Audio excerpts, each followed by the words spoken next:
lose as much as 99% of what they owe. You may already be experiencing wage garnishment, liens, levies, or audits and be unaware of this important information. Call Guardian Tax now to see what relief you may be eligible for at 800-404-7986. By taking action today, you may be able to stop all collections and resolve your tax problem before your tax problem gets worse. Tax experts are standing by to review your case and fight to slash your debt dramatically. Don't let your tax problem get worse and miss this time-sensitive opportunity. Check your eligibility with Guardian Tax now. Call 800-404-7986. 800-404-7986. That's 800-404-7986. Stoke here for ROX Rocks Heating and Air. Are you in the market for a new air conditioner? Well, hold on. You need to think about a heat pump. It cools and heats your home. My team at ROX are Colorado's heat pump experts and rebate specialists. Get up to $12,000 in energy rebates and credits. These savings are incredible, but they're only available for a limited time. Only at ROX Rocks Heating and Air. Now play that jingle. HVAC service, installation, repair. ROX Rocks Heating and Air. KKFN and KKFN HD1 Longmont, Denver. You're listening to Denver Sports 104.3 The Fan. Denver Sports 104.3 The Fan presents Kyle Reese and Marcello Romano.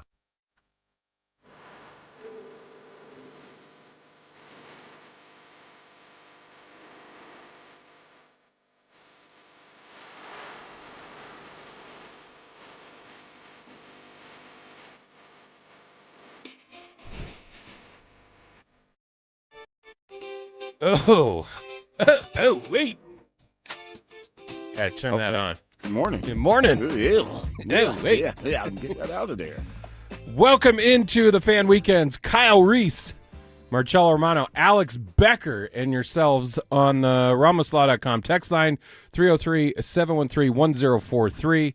And you can also participate on the YouTube chat presented by Sean Ponda. Get involved with the show today.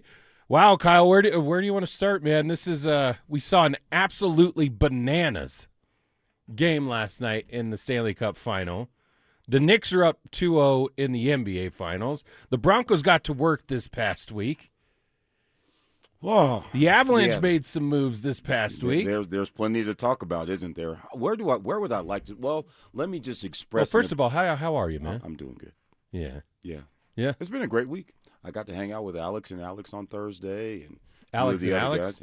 Boteo. Yep. Saw ABs. some healthy swings out there. Yeah, it was a good time. Did you pick up a bat? I didn't. I wanted to swing the lumber, man. I wanted to show these guys what I got. Yeah, you know who was really good at it? Will Lutz.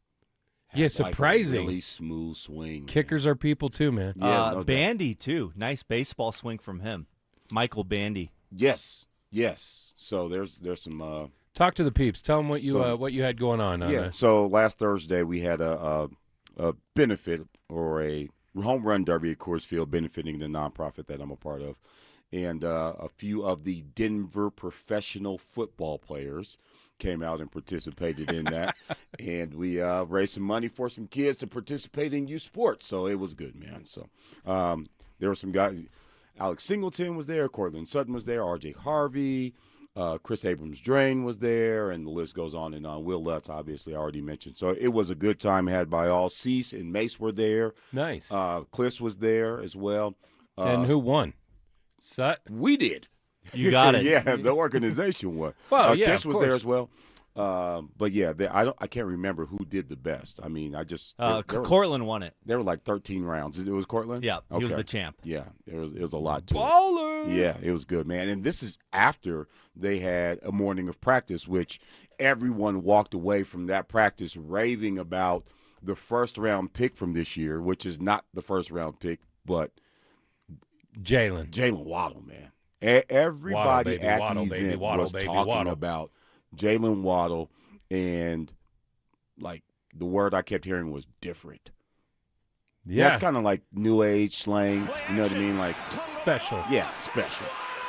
Yeah. So everybody's over the moon about that, man. So that's something. That's a great place to start, man. Broncos OTAs. Yeah. Well, first of all, hold on. What happened? You had your business hat on Thursday, I guess, right? Like you didn't get there early enough to pick up some lumber. Have you ever swung in a home run derby, Kyle? Negative, Captain.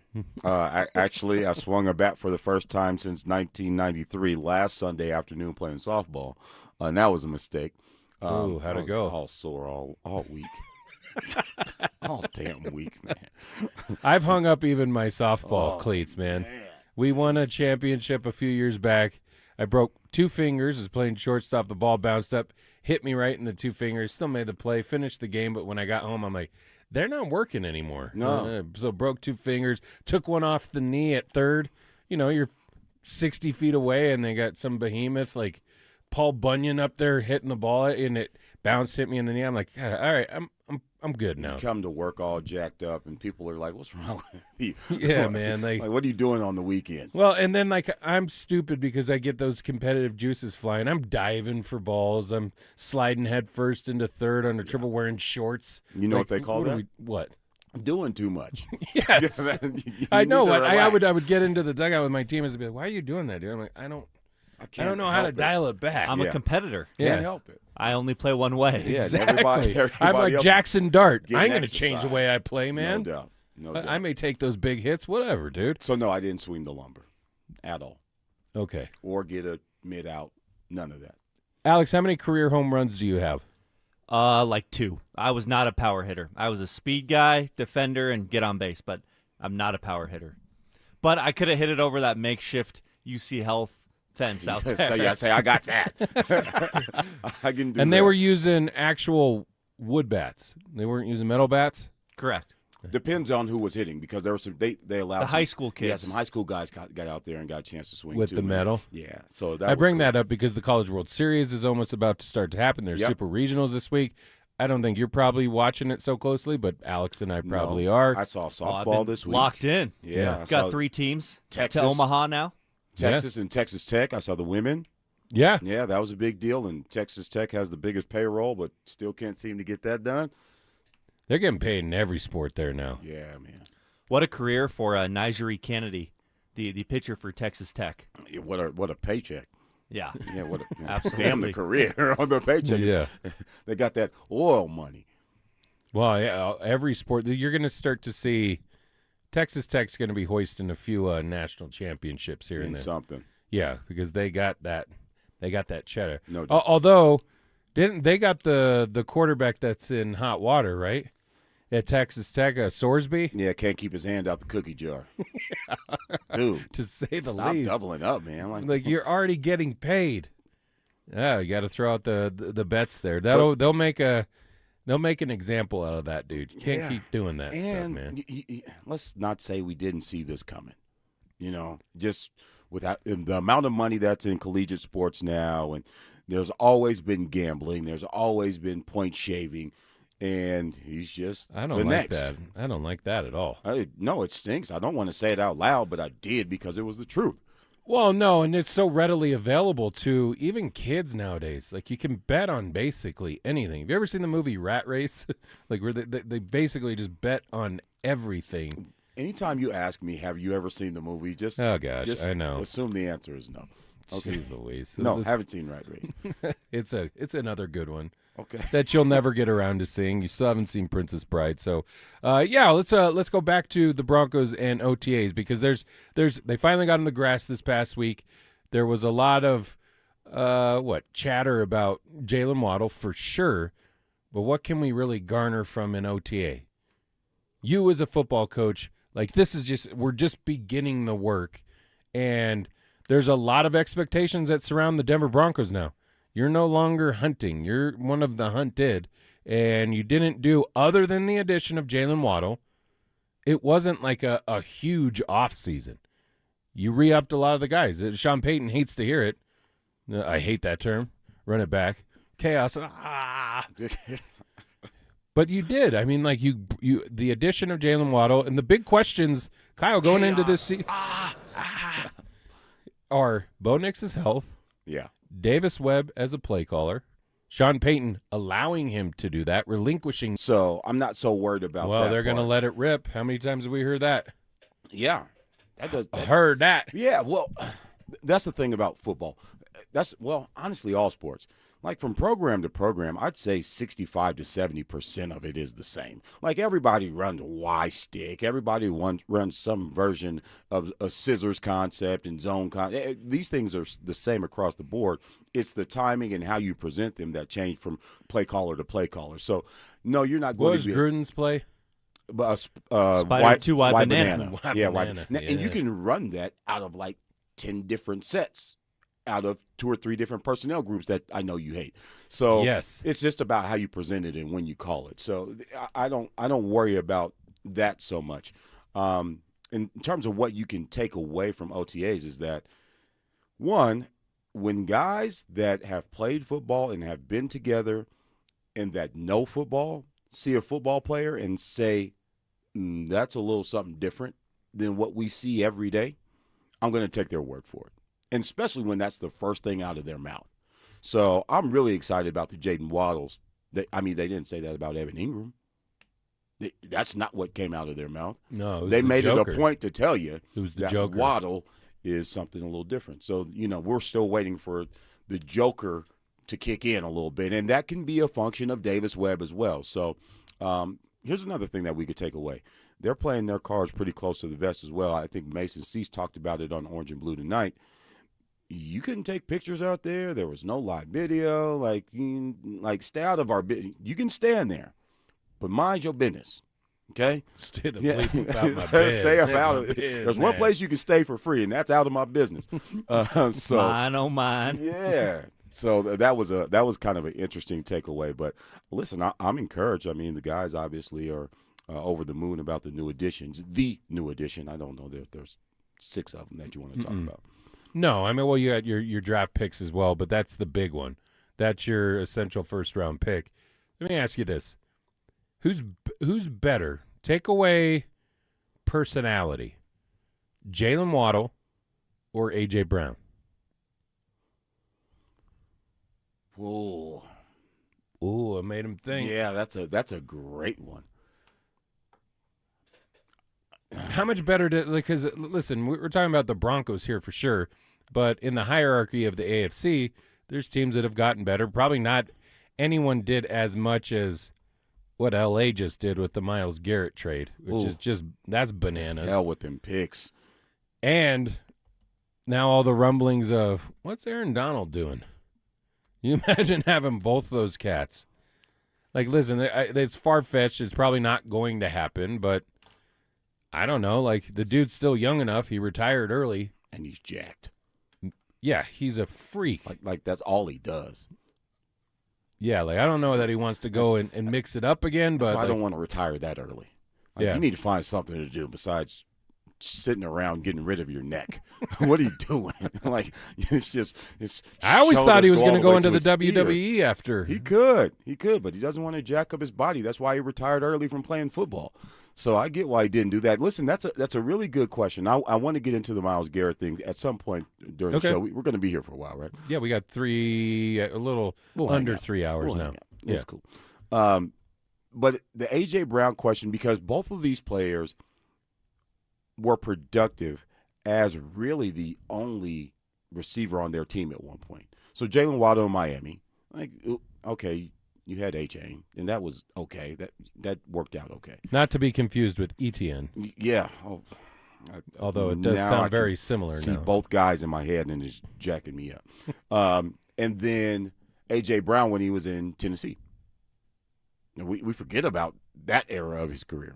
Tennessee. Yeah. So, and he was good there, which justified him being, taken on by the Eagles. So that's really tough for me. Like the specimen that is A.J. Brown, the former baseball player that is A.J. Brown is pretty intriguing.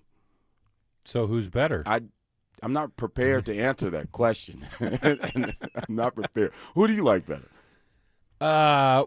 Listen, I told you to take attitude and personality out of it because there's a lot that comes with A.J. Brown. And we saw that on Full Tilt when he was in Philly, when he's reading a book on the sideline. And then just his – I didn't love how he acted when he got to New England. Like he was acting like it was such hell to be in Philly. You won a Super Bowl, man. Yeah, show a little gratitude, right? Like he was like, "Oh man, this isn't heaven, but it's as close to heaven as like, is this heaven? No, it's Iowa. I mean New England. Like, chill." And not even New England. It's like Foxborough.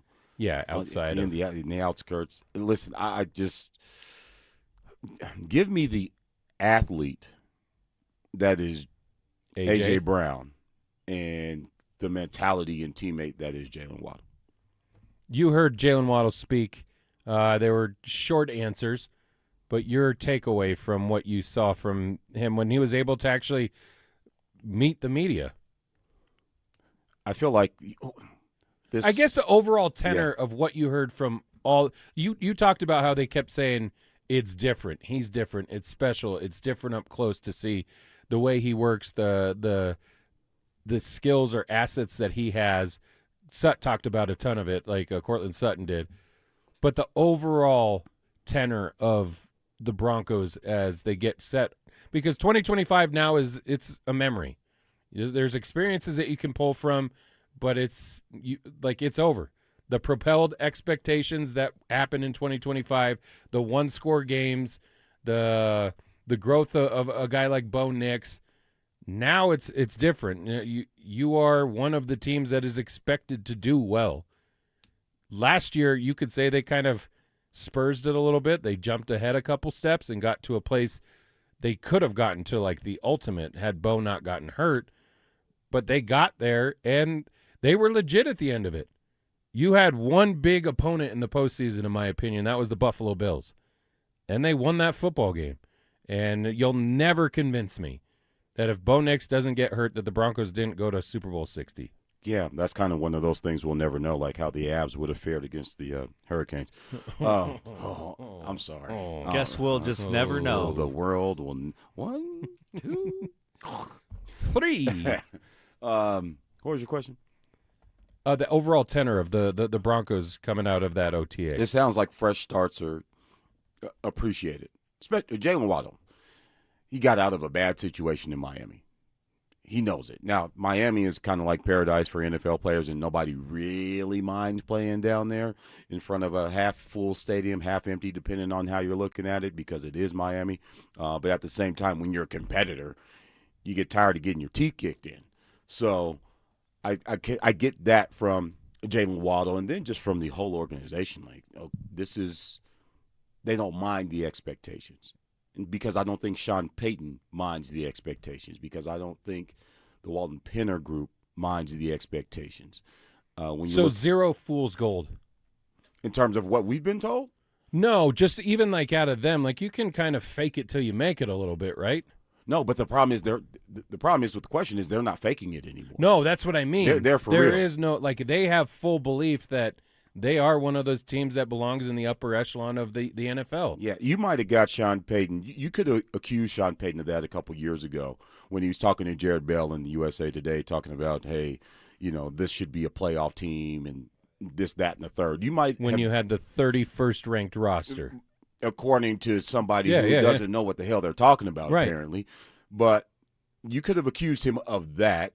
Maybe he was trying to speak it into existence or maybe motivate his team in that way. But now, like, they don't have anything to prove to me. They've been to the playoffs 2 years in a row. I don't get anything. When you tell me if the Broncos said, hey, we plan on being in the Super Bowl this year, no one's going to chuckle. No one's going to no one's going to. Do you believe? I do believe that they can get there. I believe that they can get there. Okay, we'll spend like I said, just scratching the surface of our Broncos discussion for today. Yes, sir. Little quick stat: AJ Brown has had 1 year in his career where he didn't go over 1,000 yards. AJ Brown. One. A year. Yeah. Let alone singular. Yeah. I don't even own a gun, let alone many guns that would necessitate an entire rack. All right, other news around the sports world this weekend. Golden Tempo wins at the Belmont yesterday, getting 2 of the 3 legs of the Triple Crown. That's about all we'll talk about horse racing because that's one of those sports. It's like boxing. It's there in the background. It's the periphery. And unless you're going to have a Triple Crown winner, we don't really talk about it. The Stanley Cup final game last night, absolutely bananas, man. I can't even describe it any other way. To have the Golden Knights go up 4-0 in the second period. That game was knotted up at 0 for majority of the whole first period and majority of the second period before the Knights go crazy and Mitch Marner gets a natural hat trick. Boom, boom, boom. 3 goals, just wow. And then they get a fourth to end the second period, only to have it just completely erased. They did what they did to the Avalanche. Hold on, rewind a little bit, because it wasn't just the 4 goals in the second. It was, they started off the period with 2 goals that got taken off the board. You're right. Yeah. This could have been a bloodbath. Could have been 6. And you think in hockey, at that point of the season, you're down 4-0. It's not going to happen. But the Hurricanes said, aha. Not so fast, my friend. Aha. They score 3 goals in 39 seconds. There's records that are being broken in the Stanley Cup Finals. One in Game 1, there was a goal, 25 seconds in. It was the first time ever in Stanley Cup Finals history. In the first 2 periods, there was a goal within 30 seconds.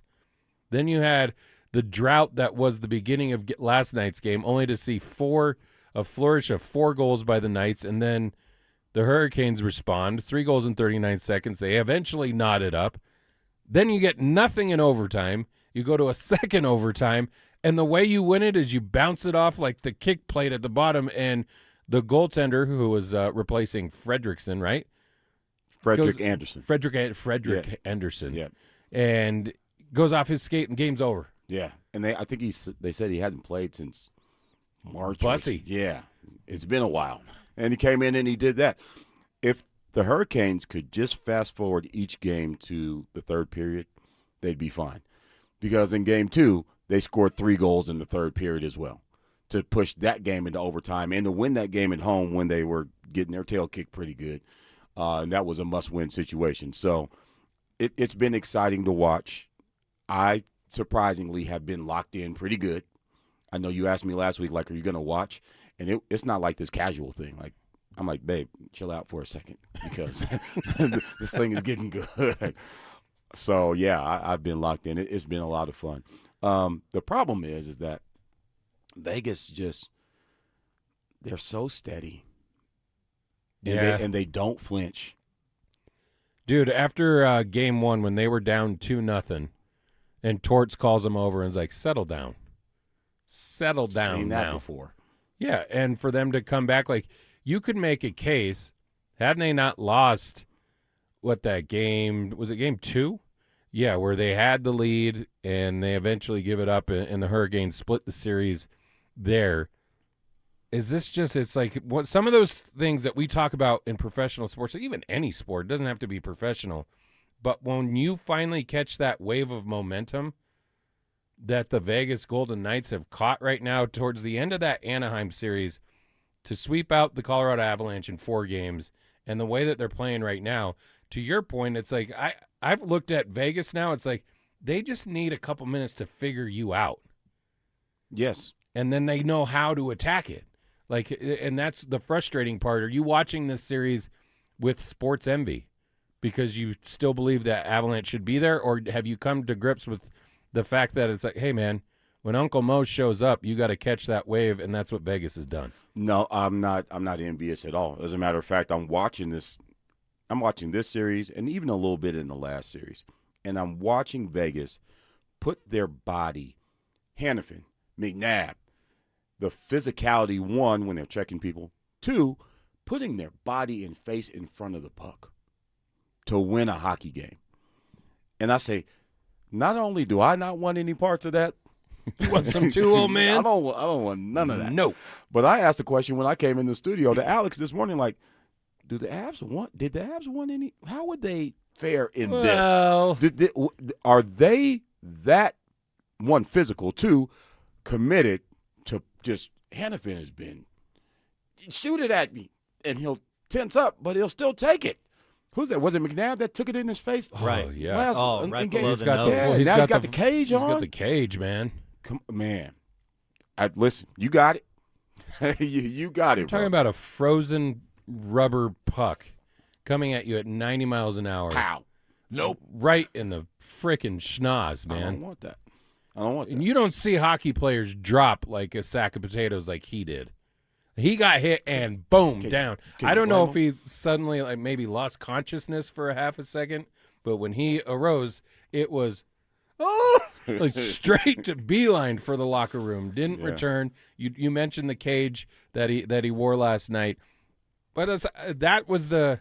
I think it's interesting you asked that question because the Avalanche sometimes get characterized as being finesse, which in hockey means soft.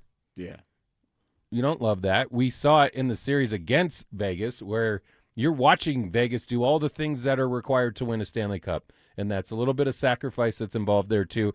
I'm not going to say that about the Avalanche. I'm going to say they got figured out and they never could kind of rectify it, and the injuries were part of that reason. But Nathan McKinnon took a puck off the face in this postseason run. He did. Not like McNabb did, but I don't think McNabb was really doing that on purpose either. You look at if you could get inside his head in that slow mo, like this is gonna hurt. I'm sure that he would prefer another outcome in that. But listen, I believe he was standing in front of the net. Yeah. In when that happened, I watched Chatfield get smacked into the bench. When there was an open door, and he pushed the door open. Oh, wow. It's been a really physical series, and so I have a newfound respect for hockey in general. But I'm not going to say the Golden Knights, but they are doing something that I'm not going to call it special, man. But it's a fun series to watch. I'm going to stop there with that because I can't give them credit. It just doesn't feel right. All right, coming up, we will continue this discussion. We'll also talk about what would you pay to get into your favorite team's event as the NBA Finals is getting ready for Game 3 tomorrow night. It's Fan Weekends. Kyle Reese, Marcello Romano, Alex Becker coming up next. You asked for it, you got it. Backed by popular demand, it's the Drives Brouhaha. Big social brouhaha. This summer, Zach and Phil are back on the road bringing their party to you. Next up, North Glen. June 12th from 2 to 6 at the Glen Bar and Grill. There was quite a brouhaha. Come find out what the commotion's all about. Head to DenverSports.com/drive for more details. Guaranteed to bring the brouhaha. Denver Sports 104.3. The Fan.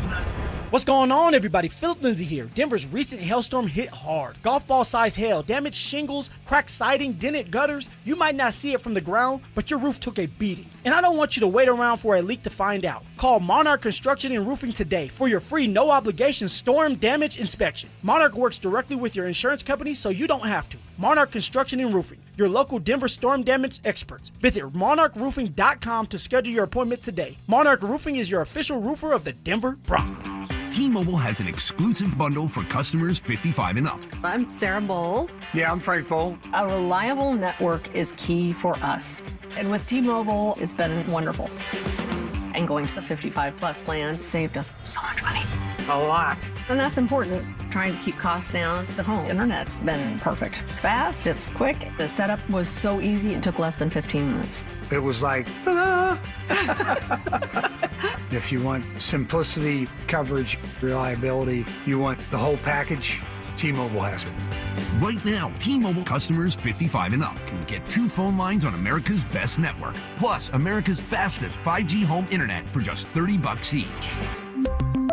$30 per month each line with autopay plus taxes and fees. Minimum age 55. Pricing for home internet rely on 2 lines of Essentials Choice 55. $35 connection charge per line required. Best mobile network and fastest 5G home internet based on analysis by Ookla of Speed Test Intelligence data 2H 2025. All rights reserved. What if you had the most reliable, fiber-powered Wi-Fi and the price didn't change for 5 years? Thanks to Xfinity's summer savings event, you don't have to worry about that part of your future. Now through June 15th, get gig Wi-Fi for just $50 a month for 5 years with equipment and unlimited data included. No strings, no commitments, and get online in minutes with same-day Wi-Fi. You're guaranteed 5 years of Wi-Fi that finds and fixes problems before you even notice them, like super intelligent Wi-Fi that keeps you protected online from threats. Plus, you can even try Xfinity Mobile free for a year. Lock in your price and unlock the possibilities during the Xfinity Summer Savings Event. Get it now at Xfinity.com. Xfinity. Imagine that. Restrictions applies, requires paperless billing and auto pay with stored bank account, taxes and fees extra. After 12 months, regular rates apply to Mobile Select. Xfinity Internet required, speeds vary, use of fiber, coaxial cable. Performance matters in intimate moments. Don't let ED ruin them. This is Jeff for the Rocky Mountain Men's Clinic, and I want to assure you that if you're like the vast majority of guys, you don't have to suffer with ED anymore. In fact, you might be pleasantly surprised at how the right treatments could positively impact your love life. At the Rocky Mountain Men's Clinic, our advanced medical therapies go far beyond pills. We have treatments that are effective in well over 90% of cases, and we offer specific and combinative treatments that can dramatically enhance both your performance and your stamina. You could even last up to an hour or more and bring a far greater level of intimacy to both you and the one you love, perhaps performing like you haven't in years. So call us today and find out why our advanced treatment strategies offer so much more. Your first visit is just $99 and gets you blood work, a medical consult, and if medically advised, a test dose. And if that test dose doesn't work in the office, your visit is free. Call 720-440-7900 or go to RockyMountainMen'sClinic.com. Rocky Mountain Men's Clinic, advanced medical science to improve men's lives. Switching your account numbers is hard. Being forced to switch, even worse. That's why at Belco Credit Union, we want to pay you to switch. From June 1st to August 31st, we're offering a $300 bonus when you open a new checking account with a qualifying direct deposit of $500 or more. They're changing your account number. You can change who you bank with. Go to belco.org/switch for full offer details. Insured by NCUA. Membership eligibility required. Conditions and restrictions apply. Belco. Banking for everyone. Denver Sports 104.3 The Fan presents Kyle Reese and Marcello Romano.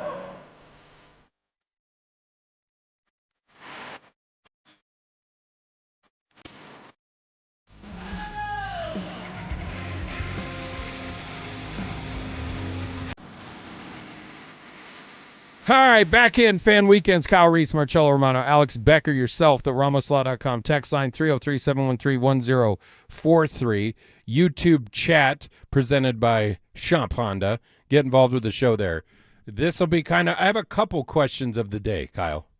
Number one is Game 3 of the NBA Finals to get into Madison Square Garden, I think is excuse me, $8,000 for the highest seat that you can buy in Madison Square Garden. Like nosebleed, Mm-hmm.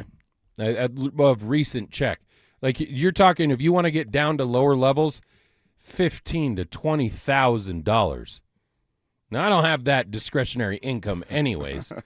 But what is the event? Where would you draw a line? Like if the Nuggets were in a similar situation, if the prices ever rose to that number, I don't think there's not a lot of people that can handle that. And the problem is you're going to have plenty of actual Knicks fans. They're going to be outside of Madison Square Garden, wherever they hang out, doing their little, rally alley. And I think you probably have to pay to get into that too. Where would you draw the line? If it was Super Bowl, NBA Finals, World Series to go to a game, what's the number that you would be like, it's too much? Well, the problem is that you don't want to go by yourself. Exactly. So who am I taking? So I'm assuming I'm going to take my wife. So let's double the price, because I was initially going to say $2,500 total, or $2,500 per. That's the problem. So you're looking at 5 Gs. Would you do that? No. And I'm thinking about, so I'm thinking $1,250 max. And that's a lot. Yeah, that's a lot. I don't want to do that. And I know it's the big city of dreams, and the living is different in Manhattan. You ever been to MSG, by the way? I've been in it. I've never seen an actual sporting event there. Like when we went a couple summers back, we were there's a taco stand like right outside of MSG, and we were waiting for the food. So I'm like, boys, let's go check out Madison Square Garden. So we walked in, but I've never seen I didn't see a Knicks game there. I didn't see a Rangers game there. That's it. Okay. So the thing is, in New York, the allure of Madison Square Garden doesn't mean as much to people in New York as it does to people like you and I. So not only are you paying $15,000 to get into a playoff game, you're paying $15,000 to get into a game that in November you probably play $900 or something like that. Well, So probably even less. Yeah. I just can't bring myself to do it. So I'm cool in the comfy confines of the Reese basement, and I can go to my little mini fridge and get me a seltzer whenever I want, and I don't have to pay $13 for it. I remember being introduced to $20 beer, and that was in the Stuff beer Oracle better be pretty good. Arena. This was in Oracle, Oakland, and my cousin who I was with, he said, "There's nothing like paying $40 for 2 beers," and I'm like, "No, he didn't say that. He didn't say no." And I went to go get the next round, and it was $40. I said, these beers really were $20 a piece. So you can imagine, like, paying $15,000 for the tickets, but then $35 for doggone Coors. I don't want to do it. Yeah. I won't do it. I was Count me out. I'd be immediately priced out. And I'm trying to think of any other event. Like when I was covering Super Bowl 50, I had an outside chance to get some tickets to go to Broncos versus Panthers in Santa Clara, and I'm waiting to, like, what do they call it? The BART? Yes. The Bay transit? Area Rapid Transit. The transit system. Now all I'm that. waiting on the BART. I'm on the phone with my wife. I might have an opportunity to get a ticket, and I think even then it was probably like $1,800, $2,000, which I would have considered. It didn't end up panning out. I didn't, that ticket, I got lost. I didn't have the opportunity to buy it, but I think that would probably be still my line, and it would have to be the team that I wanted to see win a championship. Bex, what's the limit for you? Probably a couple thousand. I don't know if I'd go over like 2,500 just for anything, no matter how much. That's just way too much for an event for about 3 hours of time. But if you really wanted to go to it, I would. This is one of those situations. If I was a Knicks fan, I would splurge on this ticket. And it really depends. It's a once in a lifetime type of thing. Yeah, that's the thing about it. Well, it's about 53 years since they won. Once in a lifetime enough. And they haven't been since 1999. So what is that? We're going on 26 years that they've even represented the Eastern Conference in the NBA Finals. Yep, the math sounds close to correct. So yeah, I don't know if it's worth breaking the bank, and it really depends on what I got going on in my life. Like, is tuition due? Is it tax season? When are we talking about? We'll take all that out of there. Say you actually my had the financial money. Situation doesn't allow me to take all of that out. No, but if you had that type of money, because there's people that are paying these prices. Yes, people are going. They're celebrities. Well, not all of them. Spike Lee. That's courtside. I hear you. When I'm talking even 100, level 200. Like, people are paying those prices to go. Yeah, but they're also paying like $4,000 a month to rent a studio apartment in Manhattan as well. So we just have to stop looking at it through our Denver economy. eyes. Yeah. Oh, we have no discretionary income. Look at the prices on these tickets, man. Look, they wouldn't be that much if people weren't paying it. It's supply and demand. Yeah. So somebody got it. I need to start hanging with them. Yeah, can you just give me some of that and let me see what I can do for it? I promise I'll return the money back to you. Need some new friends. On a percent. I'll even increase it. There's so much crazy money. I'm like in awe when go and look at their prices now. Like, we can go right now and you'll be like, this is maddening. Like how do you have that? Hey, son, want to go to the game? It's only going to cost me 30 G's. Like you said, you're not going to go by yourself, right? Better not. So if you're buying one, typically most people are buying a second one. Well, you don't want to have that kind of experience and not be able to share it with anybody. Like, what are you going to do? Just come out and tell people that you went to the game? It's like going to a movie by yourself. I've done that before. I've done it once. Yeah. Sometimes that's worth it. Especially with how much movies cost. Sounds like you've done it more than once. When's the last time you've been to the movies? I paid $87 last time I went to the movies. So, yeah. We went yesterday. Yeah, it was about that much, too. Yeah, probably. Yeah. Yeah, good. There are 4 of us, man. So here we are, like, you know what, and moaning about $87 to go watch Star Trek or whatever the hell you wouldn't watch. And these people are paying $15,000 to go watch the Knicks. But I do believe that this is a once-in-a-lifetime occurrence for Knicks fans because this is it. And they're taking advantage of it for sure. It's been a fun series to watch. But I think the Knicks have to win this year. Would you rather go to Game 3 or Game 4? Game 4. Why? Because you assume they're going to win Game 3 and that 4 would be a closeout type of game? You're going to sweep the Spurs out of it? No, because I think the Spurs are going to win Game 3. Oh, so you just want to see your team win? No, I just think typically like Game 4 when it's an elimination game, sometimes that can be like a snoozer. Like, did you watch the Spurs, the Knicks and the Cavs? That was not worth but whatever people paid to get in there. That whole series was trending that way, though. Sure. After Game 1, right? Like, it was just there was a foregone conclusion. But imagine a defeated Spurs team on the road up against elimination, Game 4. That might be a disappointing contest. A team that's reinvigorated by winning Game 3. Did you pick the Knicks to win this series? Yes. Bex? I had the Spurs. I thought the Spurs were going to win the series. I didn't pick them to win the first 2 games on the road. Me neither. I said Knicks in 6, but I didn't see it kind of playing out the way that it has. Yeah, it's been surprising. It's been surprising, but I feel like, and I know we'll get into this because we got to get to a break, but I feel like the Spurs look like kids against the Knicks. They look like the young men that they are. All right, we got to get to a quick break. Coming up next, we will do our Sunday stroll. Is it just sack by? Or does it seem like people are always trying to make excuses as to why the Avalanche fell short of another Stanley Cup? But here's the thing. It's like, before this, it was, dude, it's just Dallas. You know, it's like, I get that on social media. Hey, they ran into a buzzsaw. Get over it. Well, last year was a buzzsaw against Dallas. The year before, it was just another buzzsaw against Dallas. The year before, it was a first-round upset to the Kraken. You know, it's like, it's always something. Denver Sports 104.3. The Fan.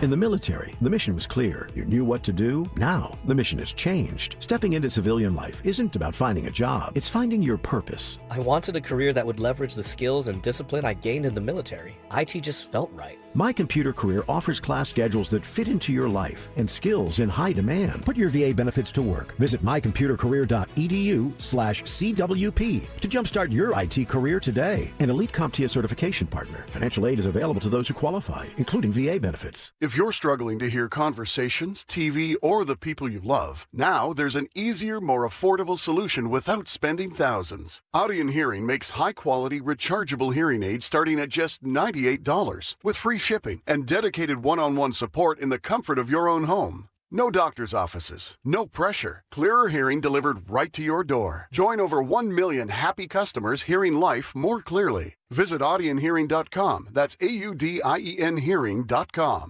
SodaDietAndNutrition.com. It's where you need to go, or call them up, 866-800-SODA. Cecil Lammy here, and 5 years ago I lost 60 pounds with soda, and I'm never going back, never gaining the weight back. Why? Because I learned how to eat, what to eat, and when to eat, and I had a real nutritionist available to me via text whenever I had questions, concerns, or just straight up needed that encouragement. Looking and feeling 10 years younger, you want the same thing? SodaDietAndNutrition.com, 866-800-SODA, because soda is, say it with me, state of the art.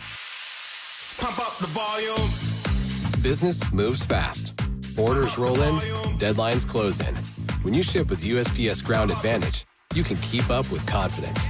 Every package stays in our secure network from dock to door. And with nationwide reach, dependable tracking, and upfront affordable pricing, you get built-in peace of mind. You run the business. We run the routes. Visit USPS.com/Ground Advantage to learn more. Joe Fallon did something smart. He saved hundreds on auto insurance switching to Progressive. With that money, he commissioned a portrait of himself. Does Joe already know what he looks like? Yes. Do guests know what he looks like? Also yes. But not as art.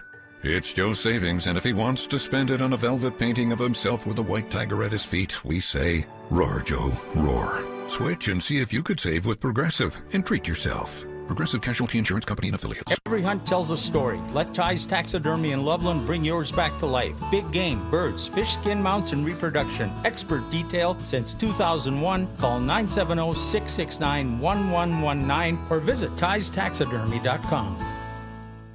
When disaster hits your home, it's game time. Water in the basement, fire damage, mold creeping in. Don't sit on the sidelines. Call Able. Able Restoration is your first round draft pick for emergency response, mitigation, and full rebuild. We move fast, protect your property, and fight for you with insurance start to finish. This isn't practice. This is your home. And when it's time to step up and protect what matters most, bring Able to the table. Call 303-590-5600. That's 303-590-5600. Go Able. Bring Able to the table. Calling all food enthusiasts. Join Cresco Restaurant Equipment and Supply Company for their 4-day expo sale from June 10th to 13th in Aurora. Enjoy incredible discounts with top quality restaurant equipment and supplies. Meet factory reps, dive into their huge product selection, and enjoy free food and giveaways. Don't miss out. Visit them at 751 Billings Street and search for Cresco Denver Expo for details. Cresco, your local culinary headquarters. Walmart is proud to sponsor the Be a Mentor, Be a Fan football camp with 1043 The Fan. Broncos alumni hosts and South High School coaches are teaming up to support Big Brothers, Big Sisters of Colorado and help inspire the next generation through mentorship, teamwork, and community.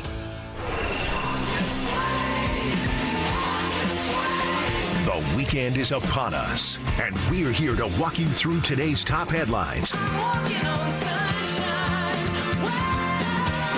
So lace up and join Kyle, Reese, and Marcello Romano on this week's Sunday Stroll.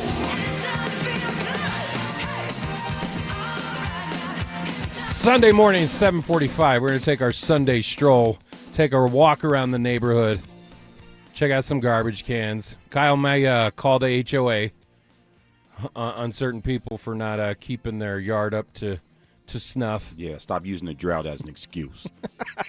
Handle it. How's the yard looking? Mine? Yeah. Outstanding. Yeah? Outstanding.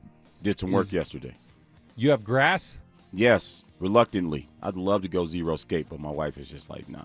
I don't think it's zero scape. It's zero scape. Zero scape? Yeah. I mean, it makes more sense like zero, right? There's nothing. Yeah. It's just rocks. But it's maybe zero? a couple cacti. Does that mean more than one cactus? I think so. Okay. I think that's the plural pronunciation of cactus. If there are any you don't say teachers- cactuses, right? Cactuses. You say cacti. Okay. No, I'm with it. Yeah. I'm with it. All right. As we walk around the neighborhood, Jacob Mizorowski was in town. Listen, I bring this up because the flame-throwing righty is averaging 9-10 Ks per game. There's a couple Brewers fans that work in this building that were like, he's going to get Kerry Wood. He's going to get to that number. He's going to get to the 20 strikeouts because the Rockies are known for striking out quite a bit in the league. I think it's them and the Angels. He doesn't get to that number. He doesn't even get over double digits. But were you interested in that at all, or is this news to you? This is all news to me. Yeah. So this dude averages, he can throw he pops 103, 104 on the gun. Stupid speed. Now his arm has not fallen off yet, I don't know, but he maintains it and he's consistent with it. We're talking 20 to 30 pitches a game, he's going to get north of 100. Yeah. You know what I love about baseball is there's a new darling every 2.5. Well, he was a 2 darling when months. he broke on the scene last year, and then people kind of figured him out, and he didn't finish quite as strong. He's come back this year, and he's out of control with the way he throws. Really, what pitcher have we been talking about the last 2 years? Pitcher? Yeah. Paul Skeens? Paul Skeens. He was the darling, and so now we got this new guy. So give me his profile. What does he look like? Is he tall, dark, handsome? What's going on? Very tall, Very long, tall. lanky. He's tall. Goofy. You're not going to tell me about the handsome part? Flamethrower. Flamethrower, okay. So that's cool. You think it's a non-story? No, I'm not saying it's a non-story. It's just it seems like the celebrity in baseball is really fleeting. Maybe because of the length of the season or just the percentages and the numbers in the game. But it just feels like there's always a new boo. So, all right, so we got a new boo. I don't know if I go that route. I'm just saying. I think Shohei's still pulling his weight. Yeah. Think about Ronald Acuna Jr. I know he never had the was, injury. He was never that star. Oh. He wasn't Judge level, Shohei level. I mean, you could even talk about I would put him on the level of Fernando Tatis Jr. They kind of were at one point, looked like rising stars and could be like faces of baseball.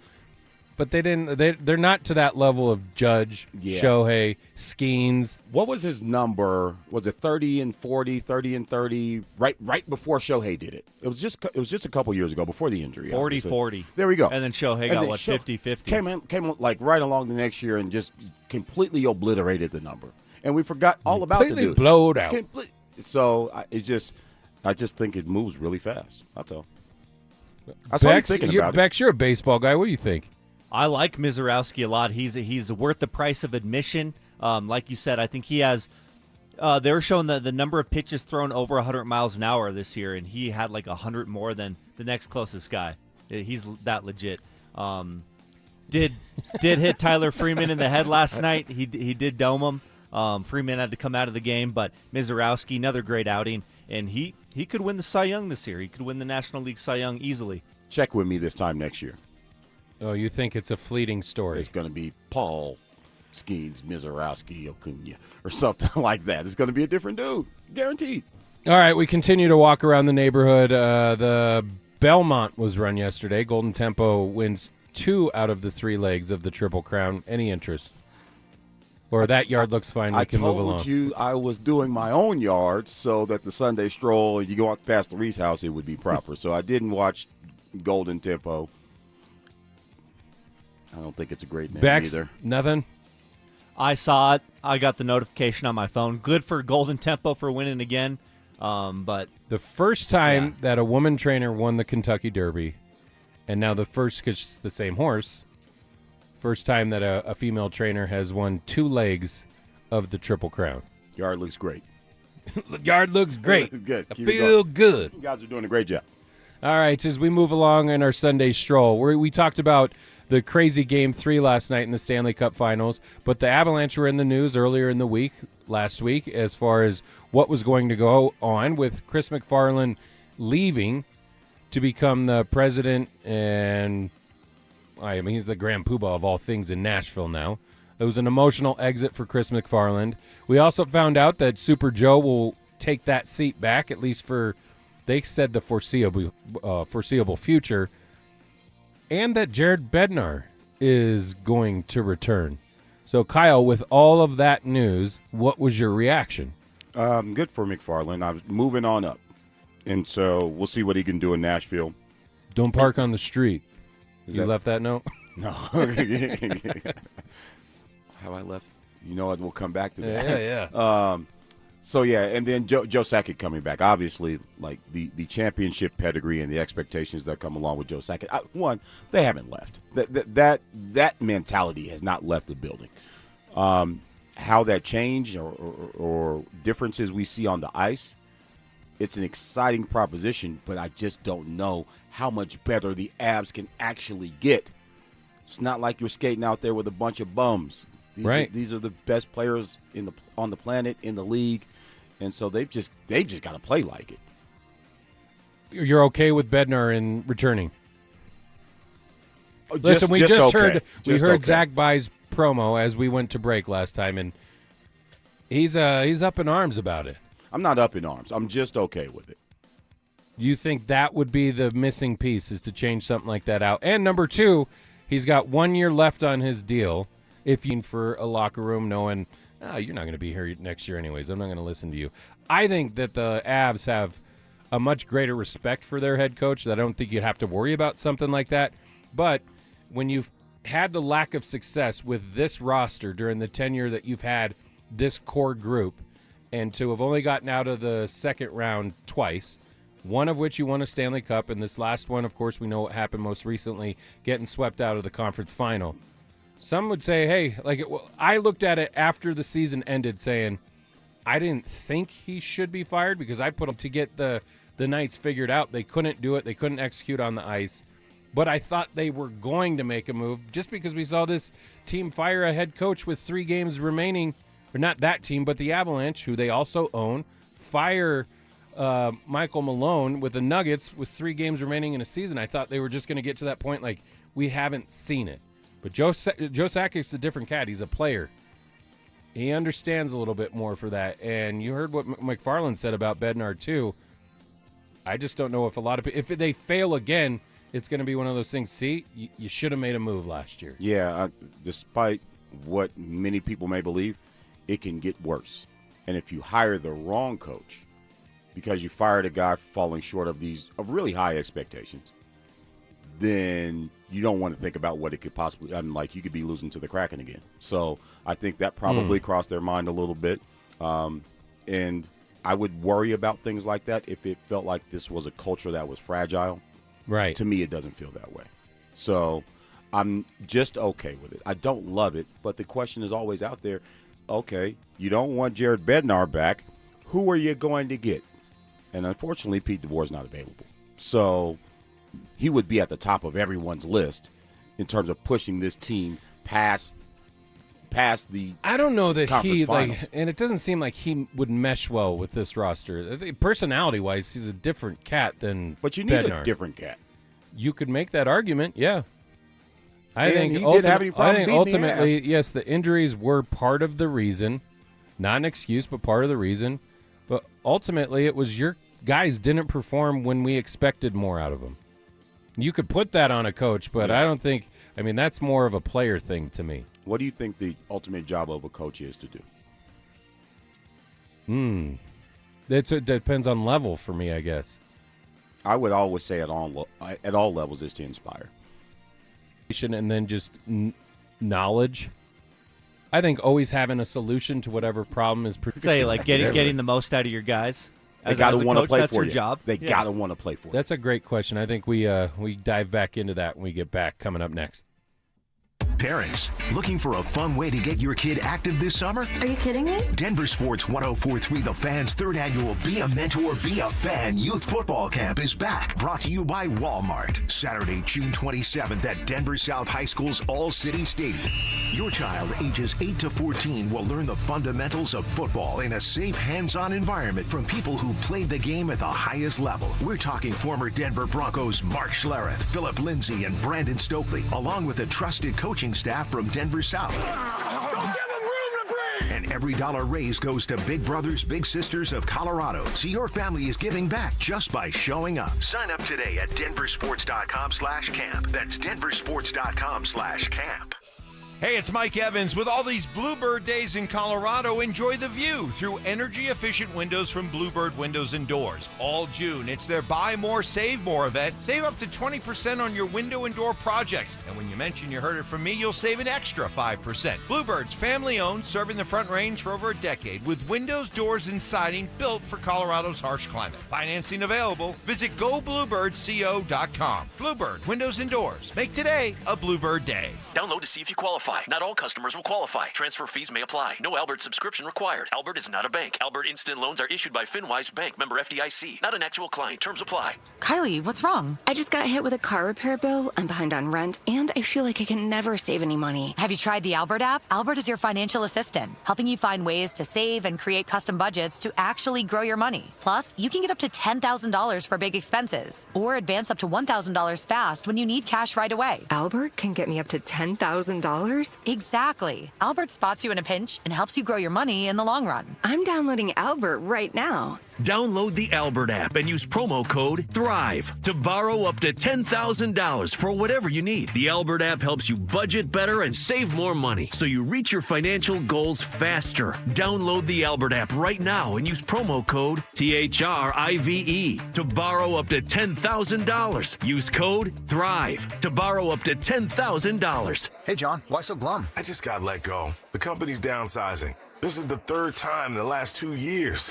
I'm done with this. Have you thought about My Computer Career? I've heard they can train you for a career in IT in just a few months, including cybersecurity and the basics of AI. And you don't need prior training or experience. Now that's a recession-resistant career. Wow, thanks. I'll check them out. Go to mycomputercareer.edu and take the free career evaluation. Mycomputercareer.edu, an Elite CompTIA certification partner. Financial aid is available to those who qualify, including VA benefits. Wesley Financial Group is not a law firm, and Chuck McDowell definitely not an attorney. This is Chuck. If someone talked you into buying something really silly and you want to get out of that silly little thing, my advice, get the facts. Call me and I'll send you our timeshare exit kit absolutely free. Inside, you'll learn how timeshare works and all your options for cancellation. Call Wesley now for your free exit information kit. 800-791-0000. That's 800-791-0000. What if you had the most reliable fiber-powered Wi-Fi and the price didn't change for 5 years thanks to Xfinity's summer savings event? You don't have to worry about that part of your future. Now through June 15th, get gig Wi-Fi for just $50 a month for 5 years with equipment and unlimited data included. No strings, no commitments, and get online in minutes with same-day Wi-Fi. You're guaranteed 5 years of Wi-Fi that finds and fixes problems before you even notice them, like super intelligent Wi-Fi that keeps you protected online from threats. Plus, you can even try Xfinity Mobile free for a year. Lock in your price and unlock the possibilities during the Xfinity Summer Savings event. Get it now at Xfinity.com. Xfinity.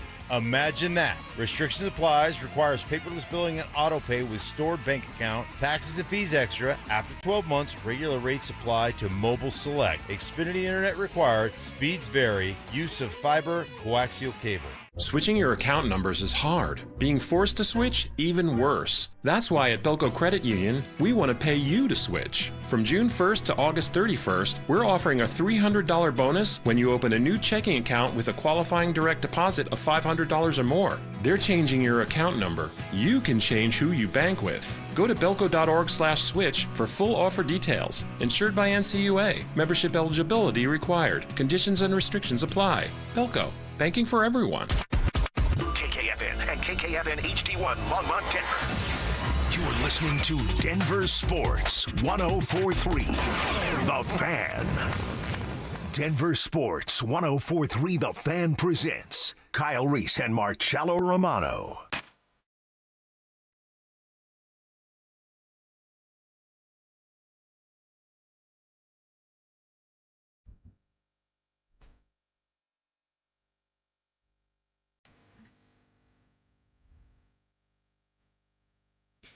Back in Fan Weekends, Marcello Romano, Kyle Reese, Alex Becker.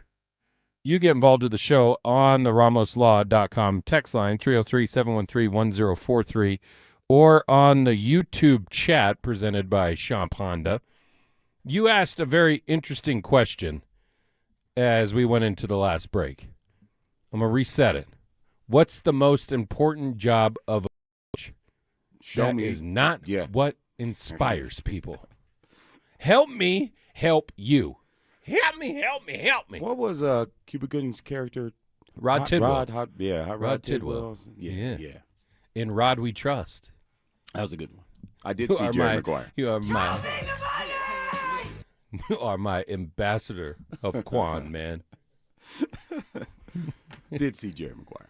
The most important job of a coach, and I think when I was a little taken aback by the question because I think at different levels it could be a little bit different. I would follow it up with another question: is how many wins is a coach worth? Yeah, and usually when you ask me, I say what 20-25% of whatever schedule, something like that. So, like when you get to the professional ranks, you still think the number one job of a coach is inspiration? I do, because when you look at no matter what sport it is, you can say there are multiple ways that they get it done. There are some guys that are just straight up X and O guys. There are some guys that are like Dick Vermeil. He was a inspiration guy, a coach my players hard, love my players hard guy. And that's not to say he was a football idiot, but he coached in a different way. Andy Reid is extremely creative and analytical. There are some guys that lean into the analytics. Didn't work out so great for the Cavs, but it works out great for the Celtics. You feel what I'm saying? Yeah. So there's different ways to get it done. So to me, it's like, okay, either you're a defensive guy, offensive guy, it doesn't matter. If your guys want to play for you, they'll buy into whatever it is you're selling. But you have to sell it, and you got to inspire them. Inspired like in the likes of like motivation? Yes, or just like that they're playing they don't for have to a bigger. Well, I mean, a lot of times you're not going to have somebody that you hate that you perform well for, or even dislike. I mean, there has to be a respect level for sure. Respect that's the baseline, right? But I don't think the Pistons loved. Was it the Larry Brown? Yeah, Larry Brown has a reputation for not being. Do you think anybody liked Bobby Knight? No. They didn't like him. There were times where Phil Jackson and Michael Jordan didn't get along, and Kobe Bryant and Phil Jackson. So that like is not a prerequisite. Respect, it is. And inspire, absolutely, if you're going to take it to the next level. I think all of those things probably can be encompassed in that word then, inspiration. I would agree. Well, plus because you want to know that you have an answer, right? Like we say this even when we're coaching kids. Listen, we're doing this for a reason. You may not see it right now, but you'll probably experience at some point, and then you'll look back and go, oh, yeah, that's why we did that. So let's. But at the professional level, I think it's you're on a slippery slope because motivation shouldn't be something that you have to get out of a professional athlete. It shouldn't. But I get it. You're going to have to find a way to inspire people to play for you. So do you think Sean Payton has all those characteristics? Yeah. I think Sean Payton is incredibly inspiring, especially internally. Like we may have but I wouldn't look at the Broncos and say that I'm not excited or even inspired about the potential of what they could be, given that Sean Payton is now the head coach and where he's brought this franchise from. Let's not forget the dumpster fire that was the Broncos when Sean Payton walked in the door. This is not the same project. Does he provide inspiration? I'd say so, yeah. Okay. David Adelman. Hold on. Listen, man, you don't turn around a franchise in the short amount of time that you have without having that guy at the head of it. Okay. I'm just making sure you got your vote in. Yeah, for sure. 100%. David Adelman. Inspiring? I'll take that. Bex? I would lean towards no. From what we can see from the outside, doesn't seem like a real inspirational coach to play for. Well, look at the Timberwolves series. Did that look like an inspired team? No. And I'll give David Adelman. This is my problem. That and that's not the death penalty. It's not. You know, in pardon my words there. But I'd say he has an opportunity to redeem himself in that. It still can be redeemed. I don't think it's so far gone that he can't come back from that. But I did not watch an inspired team. Do I believe? You believe that he can't come back from that? Do I believe that he can inspire the Nuggets for them to play better? Yes. I don't know if they can win a championship. I don't believe they can win a championship. I'm just going to go out and say that. Okay, then that's not enough. Okay.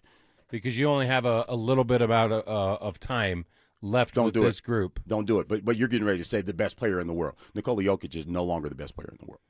Oh, easy. I'm just saying. All right, we'll get to that. Okay. We will get to that. You just jumped the shark a little bit. I'm just do not sure. pass go. Do not collect $100. Wait till we get to that make conversation. Make sure you listen from 9 to 10. So Adelman's a no for me. A yes for you? Hang tight for me. I don't know how we just heard him say he's not the best player in the world and that Adelman, I'm unsure if he can be inspired. This is a yes or no question. Yes or no? Well, you asked. You so threw it in my face about Sean Payton. Like, no. I needed to get that answer right then. No. Bex is a no. No. Warren Schaefer. Inspiring? Yes. He's kind of a rah-rah motivational guy. I agree with you on this one. Okay. He just doesn't have the talent. He doesn't have the requisite talent to really compete at the major league level yet, but I hope that he gets that opportunity because everything he's come out with, the way he presents himself. He's a high-energy guy. Yeah, like I think he could be better if he was given more talent to work with. Okay. Like, listen, David Adelman has all the talent that you need, especially what the Nuggets did for you in the offseason last year. No, he got a better team than what he had the previous year. Exactly. And you weren't even close. Yeah, that's uninspiring. That's why Anthony Edwards, at the end of game 1 when they're losing, is sitting on the scorer's table like, we got you, man. We got you. That's it. All right. Yes or no for Schaefer? Yes. Okay. Jared Bednar. Yes. Okay. We're going to have to expand on that a little bit. Well, because I think his guys want to play for him. Okay. I do. I don't think you can take a team to the Western Conference Finals. You can be the President's Trophy winner. You can make a full-time goalie out of guys that were career backups. I don't think you can do that with a coach that guys don't want to play for. So I think probably that Western Conference Final Series lives in its own little existence. Put that over there in the corner. We're not going to deal with you. We don't want to talk about you for a hot second. And let's look at the rest of the season. I think they played inspiring hockey for the majority of the season. Just ran into a buzzsaw. They just ran into a buzzsaw. And as we watch Vegas a little bit more, we're like, damn. Vegas is pretty good, man. They just are. So it's hard to knock them for that. Bex, Bednar. I would say good coach, inspiring, no. He's too cool, calm, and collected for me on the bench. He hardly ever argues any calls. I think it works in the regular season, but when push comes to shove in the playoffs, it's not very effective. So then I need to see him lose his stuff on the bench once in a while. So then do you prescribe to Zach By's theory that they should have made a move? I'm so split on that. I thought they had to reach the conference finals at least. That's as far as they got. I think Cassidy was intriguing to me, but other than that, I'd rather go with Bednar. Bruce Cassidy would have been the only guy I would have replaced him with. And here's the interesting thing about it. It's going into that conference finals. The team was 8-1 in the postseason and looked like they were checking all the boxes. And we were talking about an extension for Jared Bednar, and everyone was fine with that. Now, we know after new information is received, you can kind of change your opinion on it. But you can say, oh, we're treating the Avalanche with kid gloves because now, it's okay that you lost and there's no consequences for losing, which is why I thought that they were going to actually make a move because you can't only get to one cup final, man. And I still believe that they can get there. The problem with it is if you don't go into the season again with probably one of the higher odds to win a Stanley Cup next year. The Nuggets, on the other hand, they're just fleeting. They're like going – people are passing them by in the race. Yeah, they're fourth or fifth best team in the Western Conference. Which is not good, and you need an inspirational coach to get you over the hump of something like that. No doubt about that. It's crazy. This is such a first-world problem that we're talking about with Colorado Avalanche. We are upset with a coach that took his team to the conference finals. Yeah, but you remember after Super Bowl 48, what happened? Yeah. They get their blow, but it's kind of hard to fire. Exactly, it's kind of hard to fire a coach that just took your team to a Super Bowl, and that team had a lot of injuries, especially defensively. But the following year, you come back and you lose in the divisional game against the Colts, and then you decided it's time to make a move. Which, by the way, John Fox had already accepted another job probably by the time they even kicked the ball off against the Colts that day, and you missed out on an opportunity. Could you have gotten another championship had you brought in Gary Kubiak a year prior? Oh, I don't know. We don't know. But it's one of those situations where it's like it was a year too late. It was like a wasted year that year that they lost to the Colts after getting blown out in the Super Bowl. Yeah, it's hard to argue with that. And there is a precedent set for that. You can look at the Broncos situation. You can look at the Dallas Stars situation. But that's another one of those situations I look at and tell you this is an example of it getting worse. You fired Pete DeBoer because you got upset in the Western Conference Finals in the previous year. Who'd they lose to? Oilers. Edmonton. And now you go out in the first round to the Wild. Congratulations. You outthunk yourself. And so I think you have to take that into consideration as well when you're saying, okay, am I going to fire the guy that basically is one series short of the entire thing? So, I get your expectations, and I'm not mad at you for having high standards and expectations. I'm not saying he should have been fired. I didn't think he deserved to be fired because I'm going back to the players had to play better. There was not enough fight or sacrifice you can talk about what Vegas became because that was not the team that entered the postseason that the Avalanche faced, and certainly not the team that's up now. That doesn't excuse the Avalanche, though. I think we're walking a slippery slope because it's a production business. It's a results-oriented business. Jared Bednar knows that. He welcomes that. And he knows, like, hell, man, I'd rather have cup or bust mentality than just like, hey, let's build something and be competitive. That's why the difference out of the two organizations, which is crazy to me because they're owned by the same people, the accountability front on Jared Bednar, maybe not a lot of the players didn't sound like it after that series ended. But we're still waiting for like a postseason press conference, which I think the tone will be completely different on an Avalanche front than what you heard out of the Nuggets. And it should be. Why? Both teams are expected to compete for the ultimate goal. Because we have to understand that there's a different definition for productivity from team to team. Like Nashville just got McFarland. Their definition for productivity is going to be way different than that of the Avalanche. And I think even from the Avs to the Nuggets, the definition of productivity, given that the Avs were the best team in hockey for the entire year, is going to be different because the Nuggets weren't the best team in basketball for the entire year. So I think you have to take all of those things into consideration when you're having the conversation. I think one of the texters out on the RamosLaw.com text line said just as much. This is Justin from the 303. Vegas, what the players keep saying is that Tortorella injected some adrenaline into the team. Does Bednar do that? No. And that's Justin out on the text line. So, but that's like you're talking about a team in Vegas that he had lost the locker room. They didn't like him. Like they weren't playing for him. There was a disdain for that guy as a coach. So, yeah, you're going to get a different injection from a brand new voice, one that you're going to be like, God, thank God he's gone. And now we have this new voice. You're going to see difference in play. Oh, they were inspired by him. Yeah. Well, they might have been inspired by seeing the other guy leave just as much. Perhaps. And I don't know how much he changed. You have to go back and look, if we care to do as much as Vegas. I don't care. But he doesn't necessarily have to change everything schematically. But a different person sometimes is the difference maker. And I think we're seeing that play out in real time. Well, it's certainly in the short term. He got hired on March 29th. Yeah, for sure. And that might be one of those old Antonio Pierce effects. You know what I mean? Like it was good while it was good, but when it went bad, it was really you remember why he was out of a job. You remember why he was the an Broncos were assistant coach. 6-0 under Josh McDaniels at one point too. Yeah. Yeah. We know how that finished. But Tortorella's kind of worn out his welcome wherever he's been, but it's worked in the short term. So. Yeah. So, and he might get another cup championship out of it, but I don't know that, like, going into next year, you're going to get that same inspiration from the guy.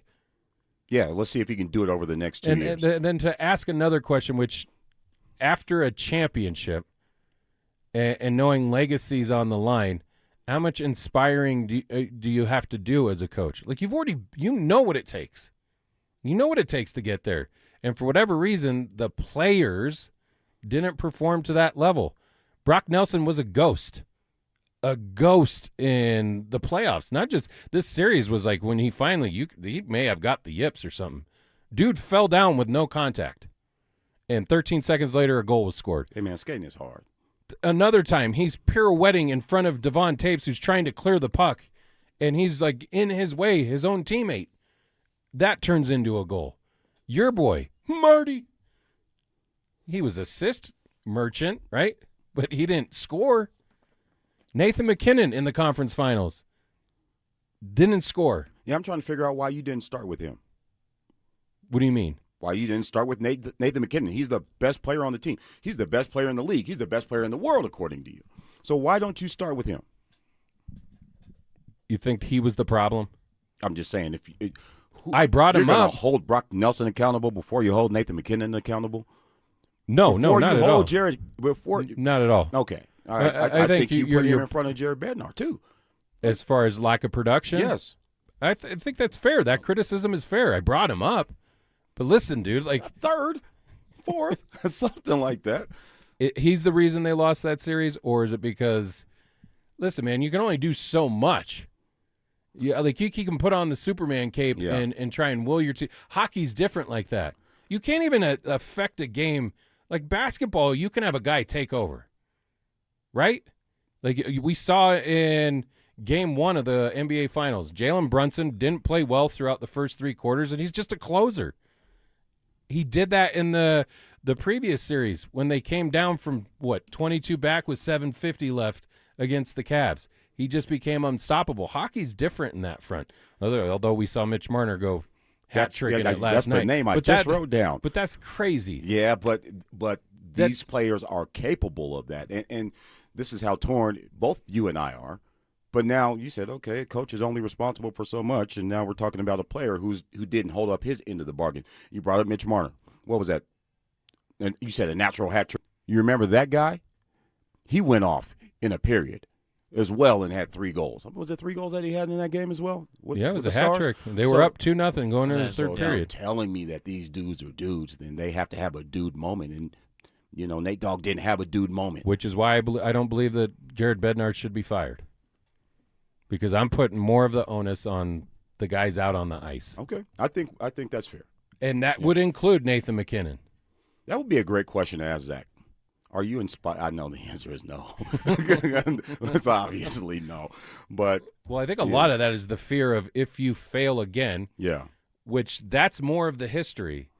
The outlier is the Cup run in 2022.